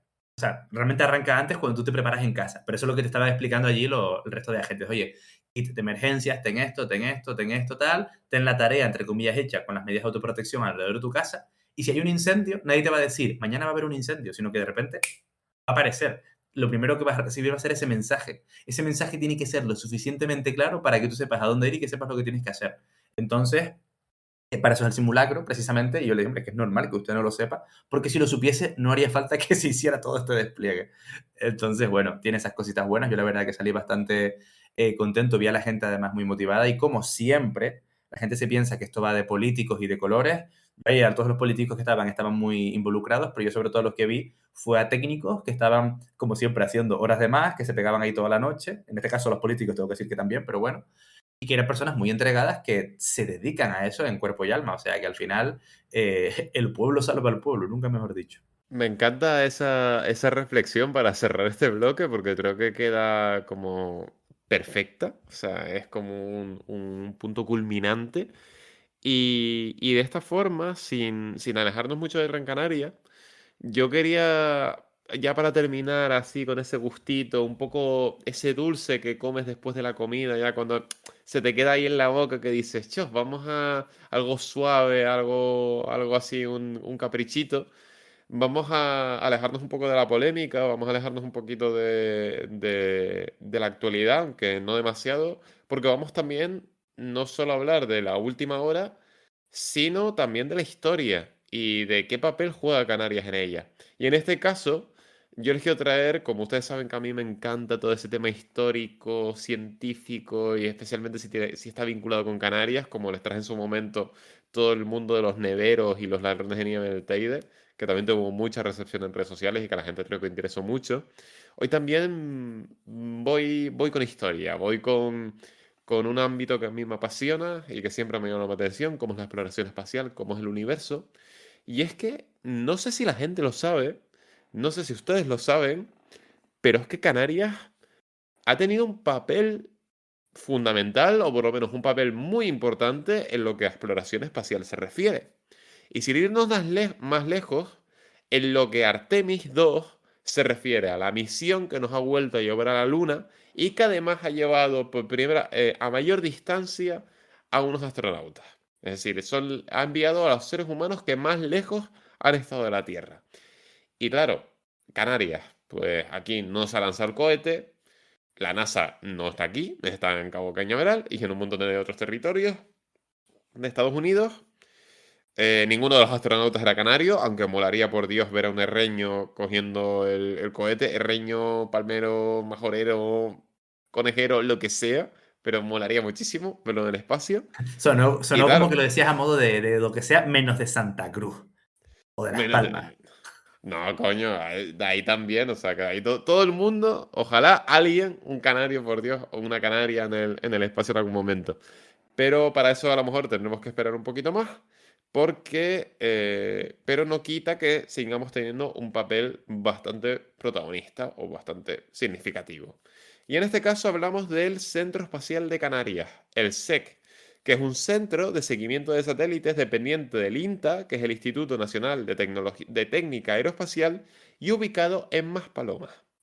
Este centro fue fundado en 1961 por la NASA tras llegar a un acuerdo en marzo de 1960 con el gobierno español, que en aquel momento era el gobierno de la dictadura del señor bajito gallego, Francisco Franco. Este sistema, este centro, prestó apoyo hace nada, a principios de mes, a la misión Artemis 2 desde su lanzamiento el 1 de abril.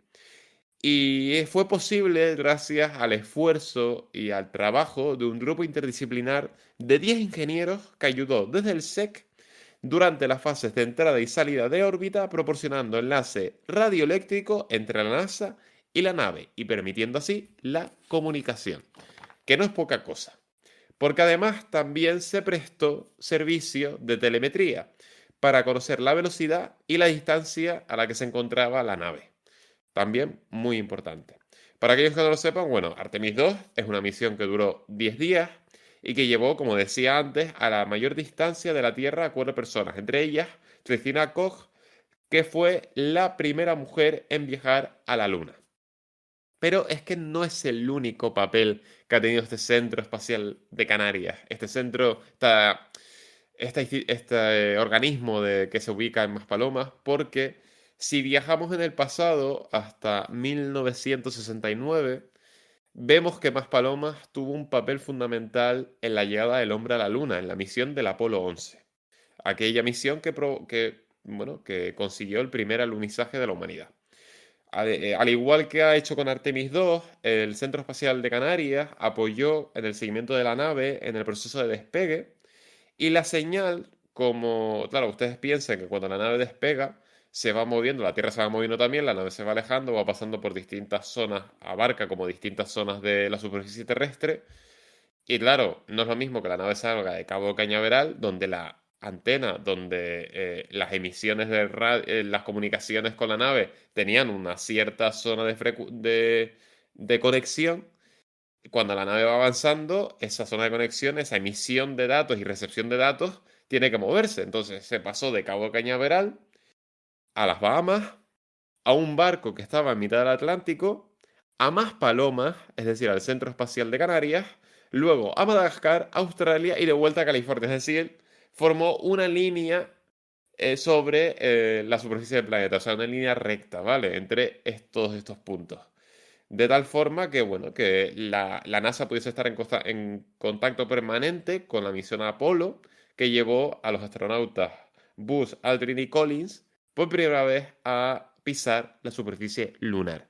Y a modo de anécdota, que este dato es que me flipó, porque lo vi en un reportaje de televisión que se hizo en su momento, es que una vez terminada la misión y conquistada la Luna, estos tres mismos astronautas, Buzz, Aldrin y Collins, fueron premiados con unas vacaciones en Gran Canaria, en Maspalomas. Concretamente en el hotel Rio Palace Oasis de la isla canariona, donde hicieron fiestas, se fueron de buceo y demás. Y aunque solo se conservan dos fotos, un par de fotos de los 2 días que estuvieron de estancia. Y creo que esto es algo que la gente no termino de ubicar, pero es que el señor Aldrin, el señor Buzz y el señor Collins, las dos primeras personas que son Aldrin y Buzz Perdón, Aldrin y... No, Aldrin no, perdón, me estoy confundiendo. ¿Cómo se llama el...? Buzz Aldrin es uno, y Neil Armstrong. Armstrong. Exacto, Neil Armstrong.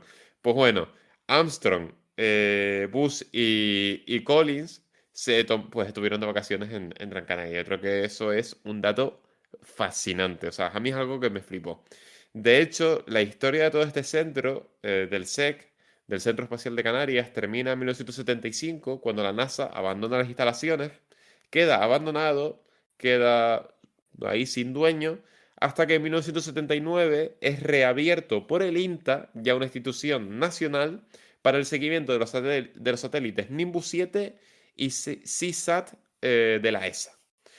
Pero es que además, ya para terminar, y ya les doy paso y hablamos un poquito de toda esta misión que me parece fascinante, no es el único papel que tiene Canarias con la NASA y concretamente con la misión Artemis, porque el pasado 13 de abril de este año 2026, una delegación de la NASA comandada por el jefe médico de la institución, James D. Polk, visitó el Hospital Universitario de Canarias, el UC, y el Hospital Universitario Nuestra Señora de Candelaria, aquí en Tenerife, para ver un poco qué posibilidades o ver qué servicios de cobertura médica podía ofrecer estos hospitales en caso de emergencia de Artemis 3 y misiones posteriores. Por ejemplo, si hay algún error en la reentrada y en vez de amerizar cerca de la costa estadounidense, tienen que amerizar en mitad del Atlántico o en otras zonas de este vasto océano, pues que tengan Canarias como punto de referencia, porque Canarias de esta forma, después de este acuerdo, va a cubrir lo que viene siendo la región macaronésica, la costa oeste africana y parte de la costa europea. Y durante esta misión, ya para terminar, pues bueno, se planteó la necesidad de medios, se estudió la necesidad de medios con los que cuentan ambos hospitales, como una cámara hiperbárica, servicios de traumatología, radiodiagnóstico, unidades de tríticos y una pronta capacidad de respuesta para precisamente este tipo de urgencias. Aunque he de decir que el papel de Canarias solo está limitado a casos de emergencia. Así que esperemos que durante las próximas misiones Artemis no se tenga que utilizar y por aquí no pase ningún astronauta. No sé, chicos, cómo lo ven ustedes. A mí es que el dato, las fotos de Aldrin, Armstrong y Collins en Gran Canaria, en el hotel, me parecen fascinantes. Yo quiero ver esas fotos, la verdad. No las he visto y las he estado buscando, pero no doy. Porque la verdad que tienen que ser curiosas.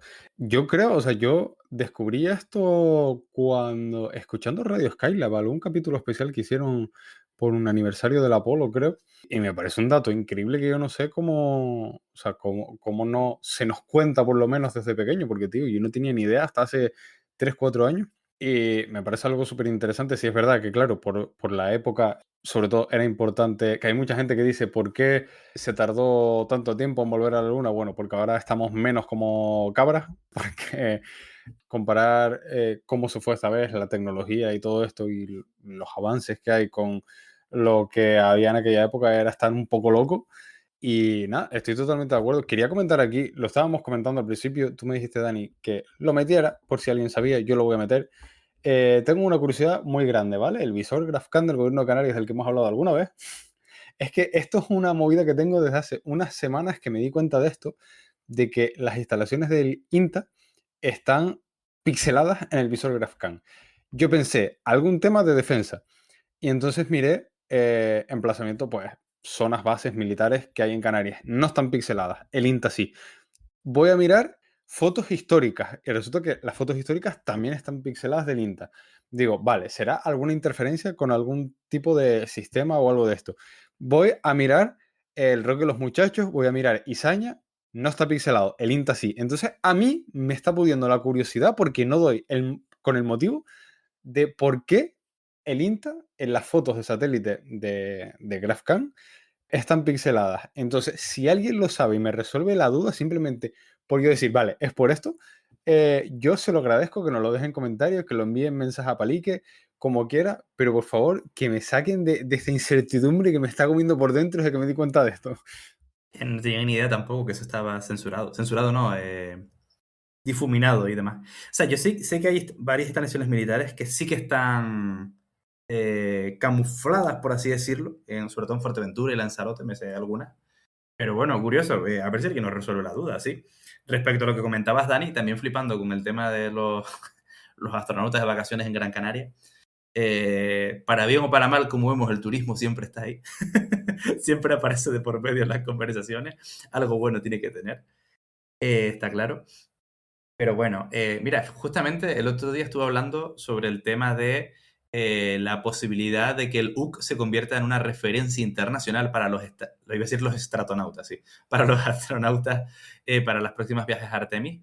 Es que resulta que el UC, no sé si tiene o la única o de las pocas cámaras hiperbáricas para varias personas de todo el océano Atlántico. Es que es una locura. Es una cámara hiperbárica. Me estuvo comentando mi pareja, que ella trabaja en la UCI del Hospital Universitario, el UC, que alguna vez han tenido que llevar a pacientes a esas cámaras hiperbáricas, sobre todo submarinistas que por la descompresión tienen el síndrome del buzo, del buceador, no me acuerdo cómo se llama, o ese tipo de problemas, que son cámaras, una cámara en la que caben 10 personas. Es decir, podrían atender a la vez a todos los integrantes de la misión Artemis sin ningún problema. Y creo que es la única en todo el Atlántico que podría atenderlos a la vez. Porque después creo que hay algunas empresas en Gran Canaria, no sé si algún hospital, que tiene cámaras hiperbáricas, pero son o individuales o para menos personas. ¿Puedo estar equivocado? Puedo estar equivocado porque no lo he confirmado, pero bueno, esta es la información que me llegó y también lo que interpreté yo de ella. Entonces, súper interesante también, se me hace muy interesante ver cómo todos los problemas relacionados con la presión, relacionados efectivamente con la atmósfera, van hacia arriba y van hacia abajo, ya sea submarinista, astronauta, puedes tener esos problemas. Y tampoco tenía ni idea, Dani, que Gran Canaria, en este caso, que Canarias había sido un punto tan importante para la misión Artemis. Yo no sé, entiendo que también es porque está en un territorio y que forma parte de la Unión Europea y se facilita mucho este tipo de alianzas con estas misiones, pero si existía algún otro punto por la zona que podría haber servido de referencia si Canarias no hubiese estado en el mapa. Imagino que a lo mejor otro barco. Hombre, entiendo que sí, que al final a nivel de barcos tú te puedes mover sin ningún tipo de problema. Es un repetidor de señal, es una posibilidad de confirmación. Es verdad que a lo mejor papel tan importante, tan fundamental, pues se nos va un poco también la parte más poética y la parte más canaria, nunca mejor dicho.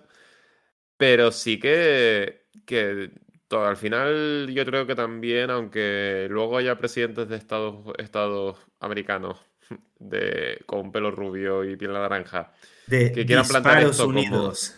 Sí, sí, puede ser. Como que quieran plantear esto como una conquista, como Estados Unidos es lo más grande, no sé qué. Sí es cierto que la NASA es financiación americana y sí que es cierto que es una institución gubernamental.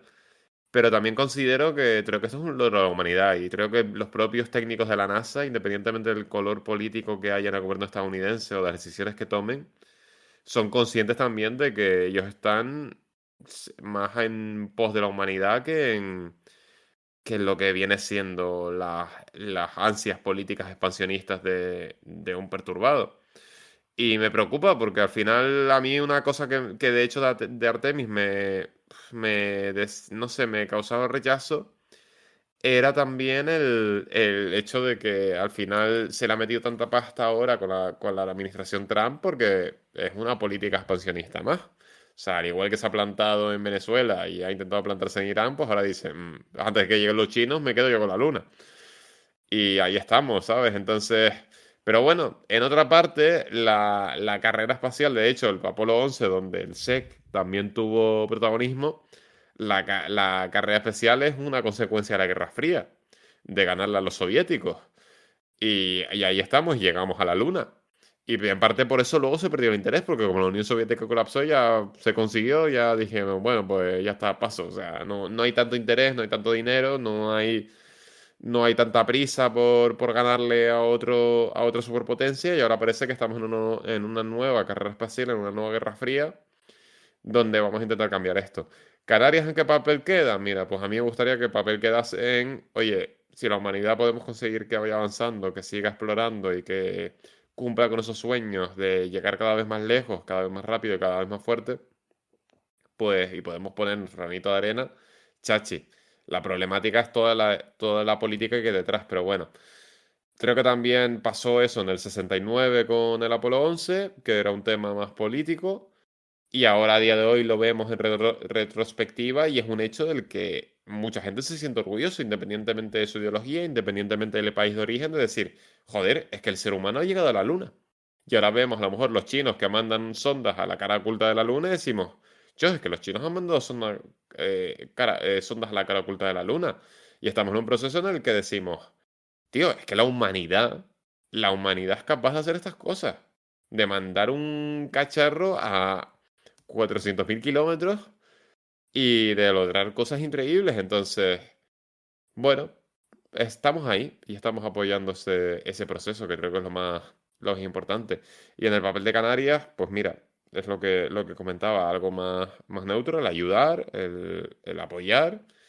Y sobre todo el saber que también en Canarias no solo tenemos el IAC, que es una institución importantísima para la exploración del espacio y más para el estudio que para la exploración, sino que también tenemos estos centros que son menos conocidos, que tienen menos fama, pero que no dejan de ser indispensables para un montón de misiones súper importantes. Yo quiero comentar que siempre se le pone la bandera Estados Unidos, ¿no? Porque al final la NASA es como el órgano principal, digamos, de todo este tipo de misiones y proyectos y tal, pero que es muy raro que alguna misión sea 100% NASA. En este caso, si no me equivoco, estaba metida la ESA con Airbus por algún lado haciendo algo también. Creo que de hecho parte de no la cápsula en sí, o la cápsula en sí, no me acuerdo. Sé que Airbus estaba metido por algún lado. Lo sé porque además me salieron TikToks graciosos de Airbus y de la ESA, creo. Pero sí es verdad que siempre como que Estados Unidos se lleva aquí la promo grande, ¿no? Intenta como que se habla poco de la influencia y de las aportaciones de otros países y otras agencias. En este caso, había uno de los astronautas era canadiense. En cuanto a Trump, de hecho, creo que fue ayer porque me salió hace un rato una imagen de Christine Koch, pues bueno, un poco incómoda con Trump, ¿no? Ahí en una rueda de prensa que dieron o algo de esto. Y al final lo que quería decir es eso, que todo este tipo de organizaciones son normalmente, independientemente del político que haya en ese momento, muy pro de la colaboración y de que al final para avanzar en el mundo científico y en todo esto, mejor cuanta más colaboración y más gente haya participando. Un ejemplo es el James Webb, ¿no? Que tenía colaboración de no sé cuánta peña. Y creo que es un poco esa la filosofía de la NASA. Como decía, pocas cosas, si no ninguna, creo por lo menos de los últimos años, es 100% NASA. Siempre hay colaboración o de la Agencia Espacial Japonesa, o de la ESA, o de Canadá, etcétera, etcétera. Entonces, que al final, creo que, o sea, aunque siempre se venda el bombo, mira los americanos lo que están haciendo, es una cosa mucho más grande y en la que participa mucha más gente. Que sí, vuelvo a lo mismo, la mayor financiación y el mayor participante es la NASA, pero no el único. Entonces, al final, que creo que seguir un poco con esa filosofía de colaboración lo que hace es enriquecer todo, y en este caso, en Canarias, tanto el IAC como el INTA, pues creo que van a seguir colaborando en un futuro. No sé si hay prevista una participación en las próximas que van a salir, en las próximas de Artemis en los siguientes años, pero no, o sea, no me extrañaría. Creo que sea lógico pensar que va a existir la misma colaboración. A ver, yo imagino que sí, porque al final es lo que comentaba Dani, ¿no? De que este tipo de instituciones son conscientes de que la colaboración es lo que suma realmente, de que no tiene sentido cerrar tu país a la colaboración internacional cuando estamos hablando de misiones espaciales, misiones en las que no dependes de un único punto geográfico, sino que países como Estados Unidos tienen que recurrir, no sé si es Punta Cañaveral o Punta del Cabo o algo de esto para poder lanzar cohetes, porque la zona del planeta pues tiene menos presión de Cabo atmósfera, Cañaveral, y Cabo Cañaveral, sin Punta punta. del Cabo, Punta Cana. Mezclaste los dos. O sea, lo que pasa es que hay una temporada de JoJo's en las que el objetivo es, un anime en lo que el objetivo es ir hacia esa zona para presenciar el lanzamiento de un cohete y bueno, pasan cosas, en fin. Me lío porque se lo inventan, da igual. Como lo que quería decir con todo esto es que al final la colaboración internacional es lo que consigue que se puedan realizar este tipo de iniciativas que benefician a toda la humanidad. Comentábamos antes, por ejemplo, que donde la gente en los simulacros se preguntaba, bueno, ¿y esto para qué sirve? Porque yo no sé hacer esto. Pasa lo mismo con este tipo de misiones, que son misiones que no es, bueno, ¿y para qué sirve? Aquí siguen pasando cosas y sigo teniendo problemas y demás, sino es todo lo que se logra, todas esas relaciones también que se fortalecen gracias a este tipo de misiones, también forman parte del éxito de la misión de Artemis 2, no únicamente los científicos, sino también lo humano.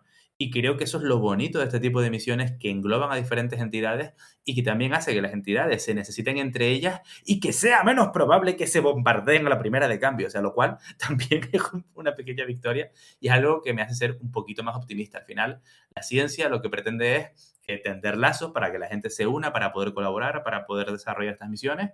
Canarias ha tenido aquí un papel no imprescindible, pero sí ciertamente relevante y necesario. Y yo creo que esa es la línea que debe seguir el archipiélago a nivel científico en operaciones internacionales de este ámbito, que no perjudican a nadie, sino que simplemente suman. O sea, en ese sentido, bienvenido sea. Y tengo que decir, Dani, que mientras ibas explicando el tema, por un momento me disocié y estaba pensando, joder, qué podcast tan guapo estoy escuchando. Se me olvidaba que yo formaba parte y podía hablar en cualquier momento. Perdí la capacidad decir, de free will, demasiado TikTok, de voluntad propia para hablar y decir algo. Pues tú imagínate el podcast tan bueno que se han gozado los oyentes y que lo han disfrutado porque hoy se han hablado temas de mucha, mucha calidad. Y no, a mí me parece también un mensaje muy bonito para terminar el hecho de que la ciencia es colaboración, la ciencia es internacional, la ciencia es interdisciplinar y la ciencia es diversa, la ciencia es divertida, la ciencia es bonita y que al final está genial porque creo que incluso nosotros mismos se ve dentro de este podcast que gente tan diferente, con sus inquietudes, con sus hobbies, con sus historias, nos une una misma pasión, que es de hecho la ciencia, la cultura, que es Canarias, y aquí estamos, 5 años después.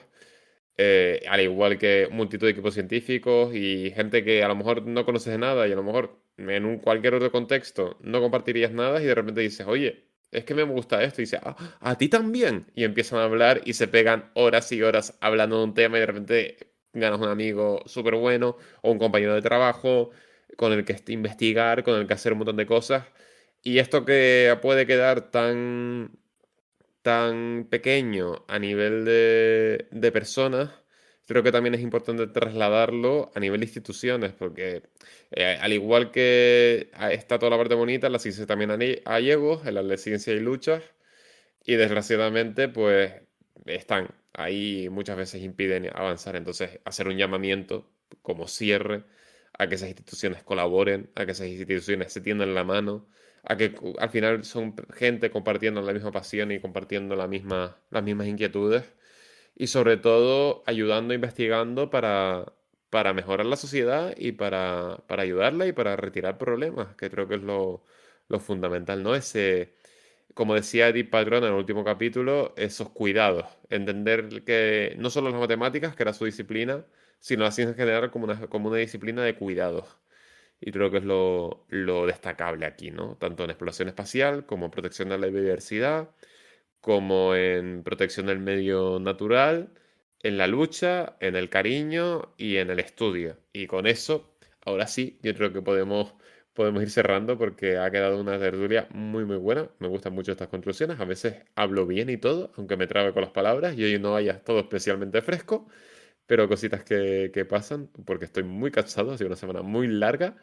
Y sin más dilación, chicos, les doy paso para despedirse y un poco para concluir con este episodio, Adri. Yo entiendo que también tu perspectiva habrá sido un poquito igual. Hoy ha quedado muy, muy completa la tertulia. Sí, la verdad que hoy bastante, de hecho se me ha hecho hasta corta, que normalmente cuando nos ponemos a hablar nosotros aquí se nos hace más largo que con un invitado, pero la verdad que se me ha hecho súper amena, súper interesante. Y nada, yo por mi parte agradecerle a todo el mundo que nos está escuchando. La semana pasada me lo van a perdonar, se me pasó como siempre se me pasó dar las gracias como siempre a las personas que nos están escuchando, así que perdónenme y discúlpenme. Y nada, nos escuchamos en el próximo palique. Tengan, un buen puente, espero que lo hayan tenido, pero vamos, que tengan unas buenas semanas hasta el próximo palique y nos escuchamos entonces. No sé si Víctor quiere añadir algo. Dar las gracias, dice. Gracias la que nosotros tenemos, que estamos aquí 2 horas y media un jueves después de trabajar 8 horas de palicazo hablando de ciencia para que esta gente esté aquí al día escuchando. Nada, es broma. Muchísimas gracias por escucharnos. Yo lo único que llevo pensando todo el programa es la huida hacia adelante que hice antes con lo de estar caliente, Fuego y Dani, y a Bea, Beiña, una amiga de mi pareja, que escucha religiosamente todos los episodios del podcast, diciéndome, madre mía, Víctor, el otro día soltaste un comentario de cuñado y yo diciendo, pues en este caso va a tener completamente la razón, la verdad.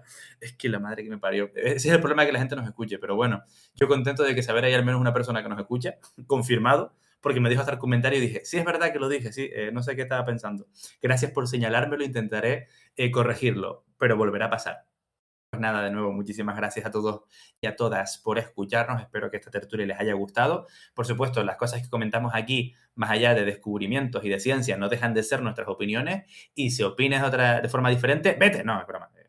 Mira lo que te dé la gana, no pasa nada. Pon en los comentarios si quieres, pero por favor, no nos desees la muerte ni la castración. No es tan difícil, de verdad. Ale, un abrazote. A ver, he de decir que es más de una persona que nos escucha porque por suerte hay gente que me reconoce por la calle y me dice, hey, el de Palique, mola el rollo, tal. Y yo digo, gracias. Y de repente nos hacen comentarios súper bonitos. O sea, nunca dejen de hacerlos porque de verdad para nosotros eso significa muchísimo y es una gozada y siempre creo que es bueno recibir ese feedback y saber que hay alguien al otro lado de la pantalla, al otro lado del micrófono, que es lo más importante. Y sí, Víctor, eres un cuñado, o sea, es que no hay más, lo siento, es tu rol en este podcast. Pero saben qué es lo que pasa, ¿verdad? Que eso viene con la edad. Y ustedes se van acercando cada vez más a la treintena. Eso también es la treintena. Bueno, voy a defender que a mí me queda todavía un par... A Adri no tanto, a Adri le quedan meses. Meses, sí. A mí un par de añitos todavía, pero bueno, que nos enrollamos con una persiana.